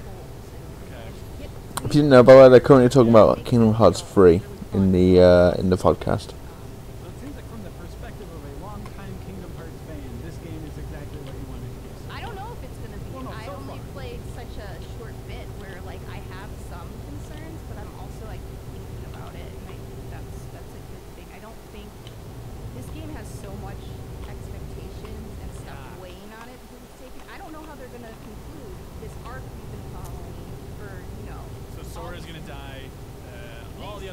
characters are going down. The Xanar arc, but Which arc? Xander? Don't worry. You don't get it. Don't know just yet, to be honest. I want to try Kingdom Hearts 3. Am I just going to be overwhelmed? Well, it's probably Okay. it's like they try to be like, oh, newcomers will want to play the other games in the series once they play it, or like they should play the new games now. Like he doesn't even give like a newcomers can go in just fine type of answer. Like there is some So okay, here's the extent I'm willing to give it a go. I'll watch a 20-minute story summary on YouTube. If I see a 30-minute story summary before jumping into 3, I'm not watching it. No, you can definitely go to YouTube and get caught up. I know. I'm just saying, there's a limit to that. 20 minutes should do it, right? There's some very touching moments that you need to see. All right, I'm sure. How many times? I'm really surprised you haven't played Kingdom Hearts. I know. I started playing the first one, but it made me nauseous. I get nauseated very easily, along with Joe Juba here. And yeah, it was the camera in that first one, running around on the island or whatever, that starting area. He's like, well, I want to puke. All right, see ya. And that's I've never gone back. That game doesn't do that to me. That's weird. I don't know what it was. Frame rate or something was turned down. But when's that game coming out again? Okay, so it's got 2018 release window. They don't have a specific window yet? Well, here's what they said. I think they're gonna announce. Don't know, to be honest, I haven't really kept up on the YouTube drama between KSI and Jake Puel. First quarter 2019 to me. So yeah, I don't see this Or game Logan Paul, I coming don't fucking out, know. like, anywhere before November, December, and even then I'm a little like I could see it. All three of them are a bunch of cunts anyway, so it doesn't really make a difference, but Might be if they put a date on it. You know, Square still. has put release dates on things and held big events to celebrate the release date. Flying down as long as 15 reveal. And then, like, knocked it. But I mean, for me, it was nice to finally see this brave bath of the characters and into this story that I had been following for ever. Like I said, the first one came out when I was in high school, second one college. Like, it's hit. This He's one will hit actually retirement. Like, whoa. You don't get it. But yeah, you don't get it. That's what I'm saying. There we go, Kim. That sounds good. Kim, you sound like a dude explaining the band Tool to his girlfriend. In a good way. In a good way, Kim. Yeah, don't worry. I just have so much enthusiasm. No, that's awesome. That's great. You know me, I love to go to Disney, so putting attractions in there is just fabulous for me. She has a cup. How on brand? She's drinking out of a giant decapitated Mickey Mouse head right now. Matt Augustin, so we do something on this podcast now. I know it's a wacky world with cameras and all this confusing stuff. Yeah, we clap people to bring them in and out of the podcast and basically switch to the next segment. Oh no, I was supposed to have a fight or boxing match or something, but never went down. It's exactly like that. So all three of you have to clap. And Helgeson, you're coming back later. Yeah. No matter what. Three of you want to clap at the same time, get out of here? All right, on 3. 1, 2, 3. Hey, Dantag, Sergio Vasquez. Hell of a replacement, I'd say. Two fine young gentlemen here. Indeed. You got it. We're here to talk about Call of Duty Black Ops 4. I know everyone's talking about Battlefield 5. Are they? Yeah, they are. I think we're talking about Call of Duty. Right now, we're going to talk about Call of Duty. Battlefield 5, we'll talk about next week and stuff. Okay. More head-to-head comparison once we have people that play both. But Call of Duty Black Ops 4, Dan. Yes, wow. You went to an event for this thing. Big unveiling. Yeah. Everybody was wondering, is the single player, biggest question is whether the campaign is out. The campaign is out. But do we get a lot more for it? And my assessment of what we know currently is yes, absolutely. So into event, you played it as well, right? We did get to play the traditional multiplayer, which obviously has some significant changes, but the other stuff that was on the menu, far more interesting than the multiplayer component. Even though the multiplayer is cool and all. Yeah. But the stuff that we didn't see, I'd say, is way more interesting than the stuff we did see. Okay, we have to work through all this stuff. It'll be very fun. Let's start with the biggest. I watched that live stream. It was interesting because just on a messaging level, that's why I'm fascinated by the industry. As I age in the industry, it's more like, how do you communicate? And it's all on live stream. Like they're gutting unfiltered. Oh, I have vanilla beer that I brought last night.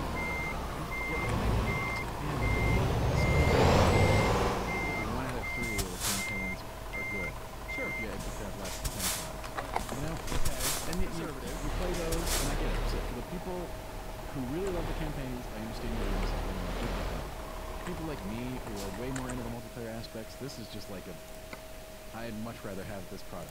Yeah. And it definitely seems like they are doing this from like a very much a business perspective of just, hey, I mean, I know people are going to complain about the lack of a single player, but they said, most people play the multiplayer aspects, and zombies has to be, gaining popularity for them to invest in that part of the I game. still don't buy it. But just real quick, because it's very funny. Look at this. They said they're out on stage, a lot of pressure. And I was watching the stream, just oh, backwards. How are they gonna address it? And the guy goes up there for his name, and he's like, "All right, let's get this out of the way, everybody. Will there be thrust jump in the game?" And then a big board that says no. It's like, I understand maybe for like the hardcore Those are fans. actually here, though. No, those are actually really important. Oh yeah, they ran on all those things. Like, is it going to be boots on the ground? And people Oh, that was like, Dan. The Beatles on stage, like boots on the ground. I mean, honestly, Tops coming off. You're right. Maybe addressing the other issue would have been. That's the. I understand. But honestly, they from a printed all gameplay that No, it's not censored. I can see it. you had all these futuristic titles. We went back to Hi, Connor. Right. It's significant. It is significant for sure, but in terms of just dodging around the single player stuff, they use the word like it's going to be a whole universe. They try to like expand the lore. So here's how it works. Yes, please. The single player aspects of the game will be sort of like in two different places, since you'll be able to play zombie single player now. Okay. So if you want that experience, you have it. But for learning all of the different specialist classes, there is single player missions. Has it not changed? Sort of like I don't want to say glorified tutorial. But It's Rainbow Six Siege. It's basically teaching you how to play the class with a story that happens between Black Ops 2 and 3. Right. So there is an area. Some form, but it's going to be little Some form. one-offs of like, hey, you're this character. I would not. You're not. It's not going to be an A to B.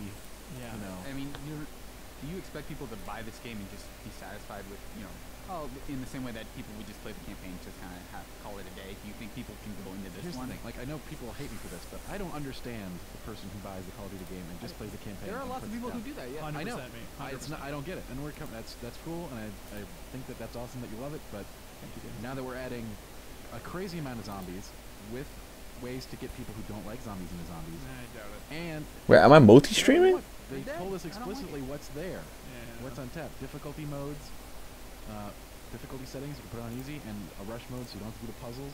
Okay, that does All sound right, good. all right. Puzzles Just out get in of the story. Uh. Freaky and great, and that's Treyarch's specialty, honestly. And then of course, the elephant in the room, Battle Royale. Blackout. That's right. Holy cow. And the scope and ambition of that, you know, we haven't seen it yet, obviously. They had, if you didn't Absurd. watch the reveal, Absurd, right? yeah, it's kind of like this. They have a teaser video where it's kind of this camera flying through a mesh of It's this very one layer. teasy. So how big is this, Dan? What exactly is this going to be like? What do we know They about have said Blackout? 1,500 times as big as Nuketown, the map. I was yesterday, yeah, but I stopped. How that compares to like PUBG's Island? or People have anything? tried to Sons crunch of it. Texas. People have tried to crunch it, but they've crunched it different ways. I guess because of the dimensions. Yeah. So I don't know how exactly it's going to be. But here's obviously the really crazy thing: land, air, and sea vehicles. Vehicles in Call of Duty. From all throughout the Black Ops franchise. And all characters. from throughout, including zombies. Including characters from zombies. I didn't say zombies. Hey, Connor, do you have Eurotruck? So like in theory that Jeff We can co-op this shit, yeah. Black Ops 3 will be in this battle royale mode in the next Call of Duty. Absolutely. That's insane. Isn't it? And the most confusing part beyond that is they also said, like, fragments, I forget how they phrased this, of different maps will be in this. Let me tell you how it was. Wow. To me, by my understanding. And if you could do an impersonation of the guy you're interviewing, I'd appreciate it as well. I can't do that.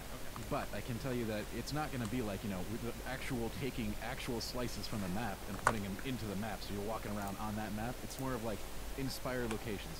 A bad example, but a good one would be like Blizzard World. Oh, okay, fair enough. So you've got the theme, right? The theme of this thing from Black Ops here. You know, maybe stylized a little differently. Yeah, but So it's going to be more extensive than like, okay, it's just like a cool looking urban environment, and then hey, there's a mannequin as the reference to Nuketown. Everybody, Right. Like, It'll get. I'm sure it will be. You know, we don't know, but I'm generally positive that it will be a little bit more involved than that. Like the Nuketown area will be not just a mannequin and the sign that says Nuketown, right? Okay. I think it's a Rick? really cool idea just to mesh everything together and to create this. Also, I think Blackout. I think it's a good name for the Black Ops focus battle royale. It fits. It fits. It totally I like works, it. and I love just Black Ops as a sub-brand just folding in on itself in this strange way. I do, and this is what we traded campaign for, you know, ostensibly. That's And right. Yeah, I because think it's crazy. Crazy. Yeah, to get rid of like, and they also just talk about getting rid of the single player. Just kind of lets them do whatever. Like, they're not bound by like, well, we have to, you know, stick to the the constrictions of whatever story we're trying to tell. We just So we can just make it whatever we There's a want. couple different takes on this, right? There's those who are like, oh, they're just trying to jump on the battle royale bandwagon. But I see this as a really bold move for Call of Duty, honestly, Yeah. because we've been living with the staples: campaign, multi, zombie, or like some other auxiliary game mode forever. And I'm really happy to see that at least they're trying something different.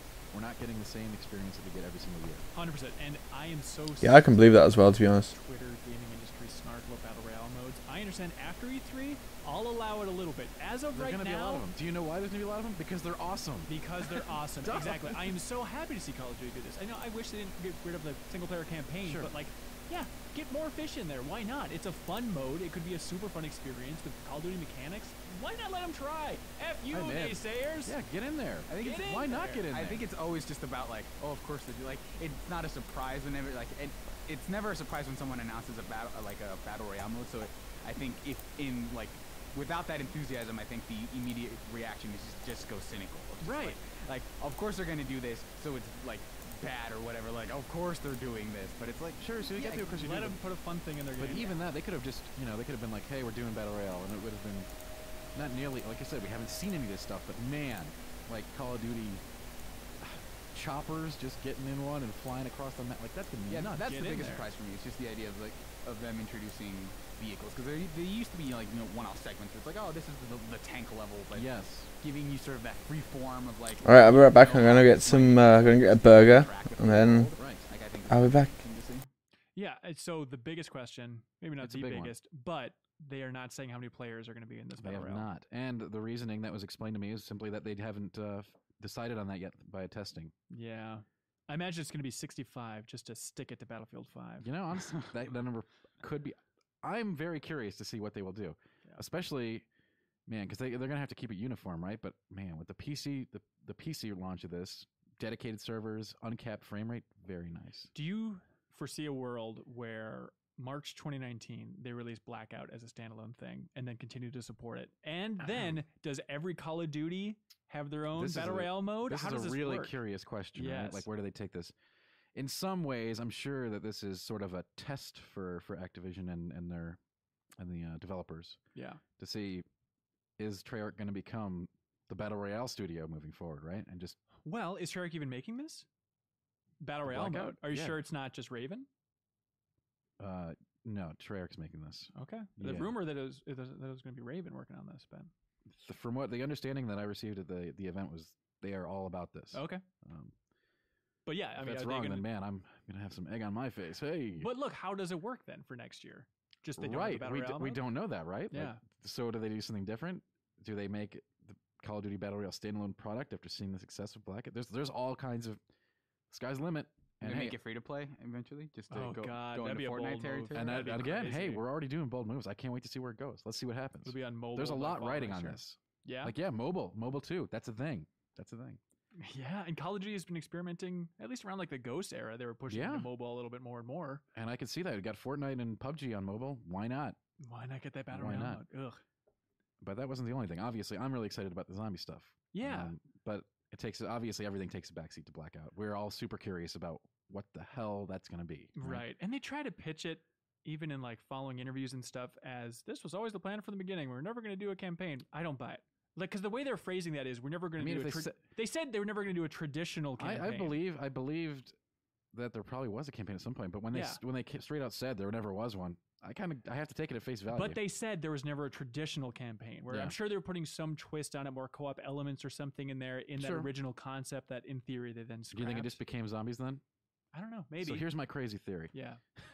So one of the zombies modes is called 9, right? And all we know about it is that they're sitting around in a circle, they sniff some fumes, some oracle crap from ancient Greece or something, right?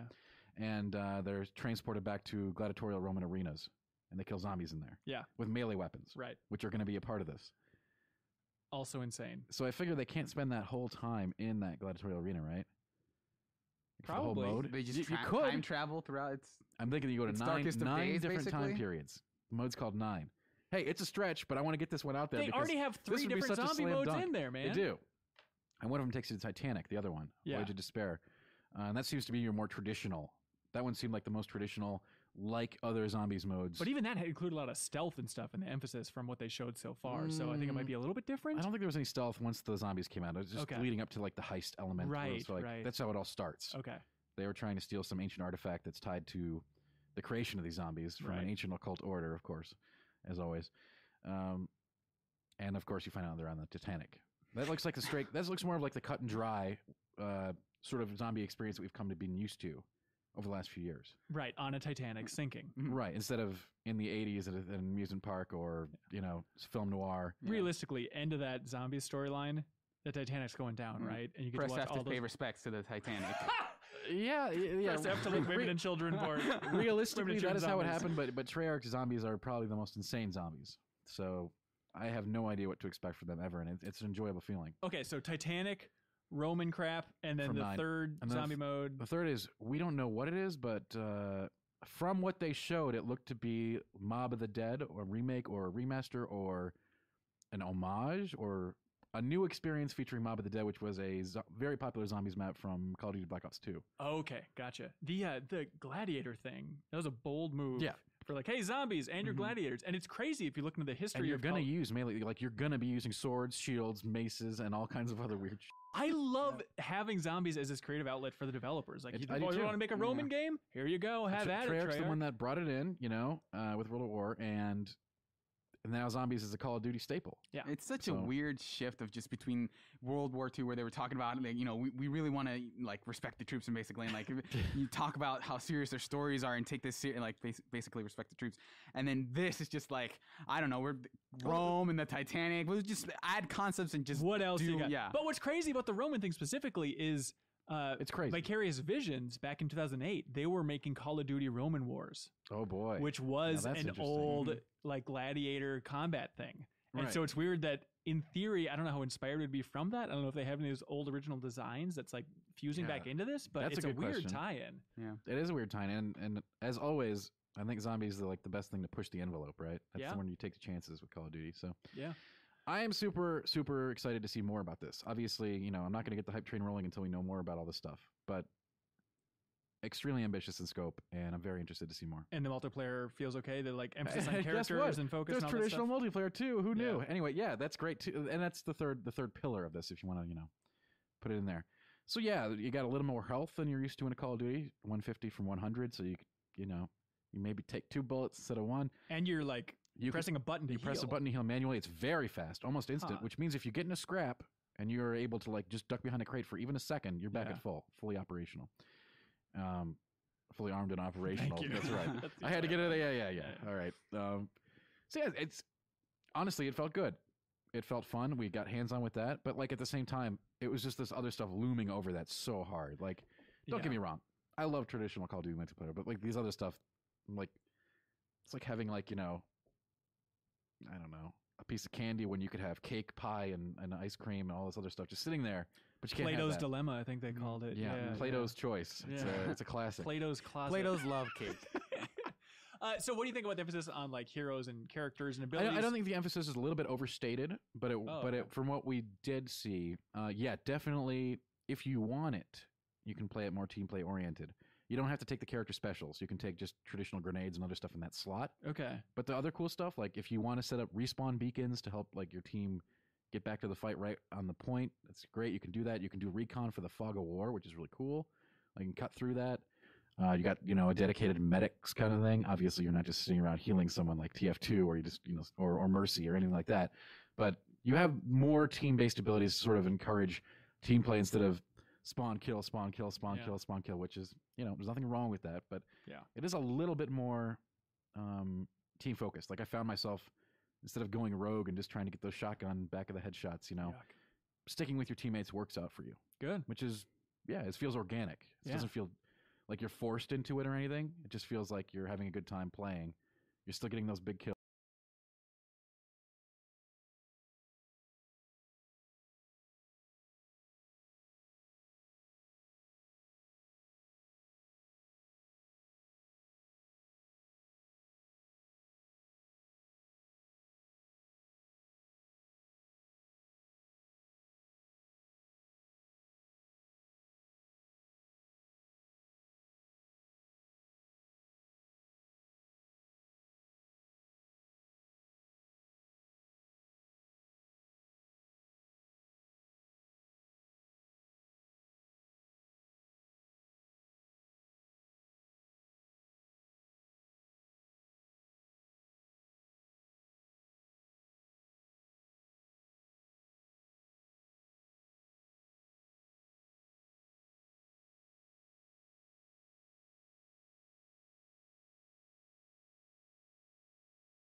PC version of Call of Duty. This is going to be great. We're having Knox Studio focus just on this. This is going to be great. And the grand review. Hello, everyone. I have returned from my quick little break of food. I think it was like, yeah, maybe the writing was on the wall. But with Destiny, it was like, well, it makes sense. I guess RPG type of thing. And now Call of Duty, it's like, all right, floodgates open. If you're an Activision studio and you don't get on Battle.net, you're getting on slap in the face. You're getting on Battle.net. I think we could just say that, right? Really? Now everybody, you think? Not everybody, but it's gonna trickle down, right? It's gonna be first just the really big ones, and then maybe some smaller ones. Fire the Dragon, baby. That you have to scroll down on Battle.net to get to. Like they're in this little. I love that idea. Serial, do you have a guess? Spyro the Dragon. Spyro. Remastered trilogy. Is it going to be? No way. No. No way. Okay, so the gates are completely open. Not a remaster, dude. It would sell twice as many on PC if it was on there. Actually, that's fine. It would sell more. Well, think about it. You'd be on World of Warcraft, and you'd say your friend is logged in, and they're playing Spyro. You'd be like, man, I want to go play that. Gotta check it out. But obviously for Activision it makes sense. Just be like, well, let's not give 30% of our money to Valve over and over and over again. It makes complete sense to me, and having Battle.net's infrastructure is obscene for any game. Like, all their social structures and systems, and that stuff's amazing. Dedicated servers, uncapped frame rate. Oh, that sounds great. Seriously. Oh, no. Yeah, very good. I can't wait. So feeling good about it. Black Ops 4? Again, from what we know, extremely optimistic. Absolutely. Extremely? Yeah. There we go. And I am sorry if you're going to miss out on a campaign that has some guy mumbling about a frozen forest for 4 hours, and then I think we can all agree they can do better than Black Ops 3's campaign. There's offenders out there. Some people like I'm it. sure there are. Those are bad people. How dare you? As I said long ago in the review, I like the fact that they took extreme risk with that and just went crazy with it. But the campaign itself was what sucked, not precisely the story. Like, it was just even though they brought in all kinds of cool stuff like wolves in the frozen forest and mind-bending craziness, it was still, at the end, you're just walking down a corridor, getting behind cover and shooting the same guy for 8 hours. Yeah. That's not fun to me. I like watching Christopher Maloney act. Who doesn't? Yeah. You know what? I like watching Christopher Maloney act too, more than Jon Snow in Infinite. Anyway. Yeah. All right. Campaigns are fun, Tim. Dark Souls Remastered. Hey, that's a campaign. This is a campaign. It's all single-player campaign. Is this thing out now? It is out. What? This is going like Thursday. Yeah. Serial, you're a big fan of Dark Souls in general, but you haven't had a chance to check out the remaster. No, I haven't. Dantek, you had to review the remaster, which is always a tricky thing. It is, because what are you reviewing? Are you reviewing a game? Are you reviewing a remaster? I don't know. It's always a mix of like, how well does this title hold up exactly. versus like, how good is this? And that is the approach that we took with it. So you played through the first Dark Souls again. That's right. What would you think? I don't have to twist my arm to play through Dark Souls again. I'll tell you that. Yeah, so it's great. Obviously, it's great in 60. You can tell the difference. There's lots of places in the original release on console that chug. As a PC player, I didn't really experience a whole lot of this. The first time I played Dark Souls was on PC, with Durante's famous DS Fix mod. So I was getting a lot of the benefits of this years ago, as I assume many other PC players. However, if you're on console, this is like a revelation, right? No more like watching your console start making noises as you try to go through Blighttown as it overheats and explodes. What is the status of Blighttown? It's fine, completely fine. No drops at all. Runs at 60. Runs at 60. Game changer. And this is out on everything, not Switch yet. So we don't. This is not an evaluation of that version by any stretch. We only played it on PS4. Okay. And they said that's going to be a 30, right? Or is that when it's honestly, I have no idea about the Switch version.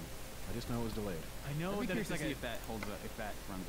It's a completely different studio that's doing it. Yes, some Chinese developer, right? Different studio doing it. Okay, curious to see. Are you excited to play through it again, Serial? Yeah, I think I can. I think that game is perfect for Switch.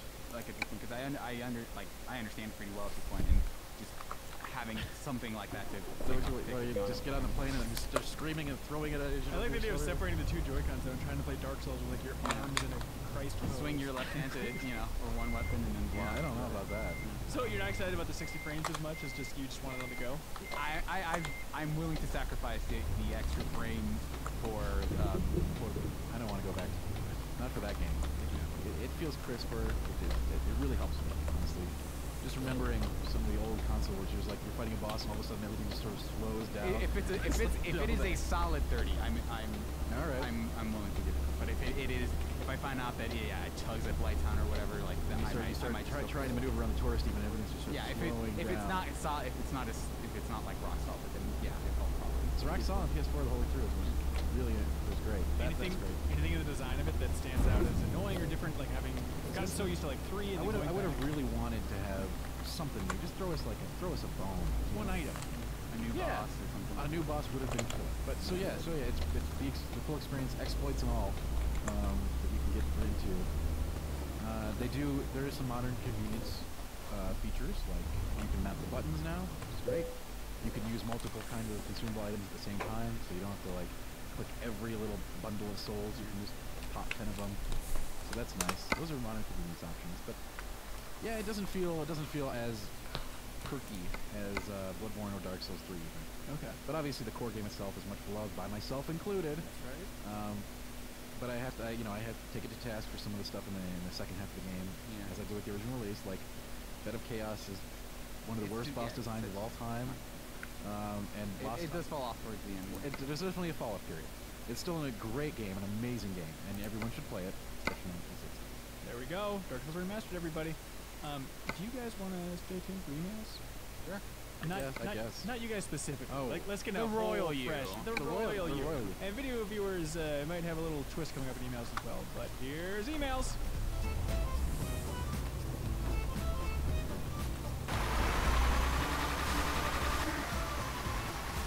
And welcome back to the Informer Show. We have some great emails. And Matt Halverson's back, everybody. I am. Welcome back, sir. Joined by Ben Reeves. And George Hubert came back as well. Thank you. Everyone's here. Big crew. The way this works, Matt Halverson, people are into podcast@gameformer.com. Some people read your mailbags you used to do on the podcast, except now it's every single episode. We can't get away from it, and it's great. So people write into podcast@gameformer.com. We read through those emails. Then at the end of the show, the twist is we choose our absolute favorite. Number 1 best email, without a doubt. Yes, Joe Juba. I have a question. What kinds of things can they write into podcast? Oh man, you wouldn't believe it, Helgerson. They write in with like feedback, comments, questions about the industry, games, quizzes, fan fiction. What am I missing? Dares, challenges, dares, dreams, games. Street comedy still a thing? Let's find out this episode. Is that a dare? I dare you to make me laugh. Okay, so we choose our absolute favorite, and then we find out where that person's from.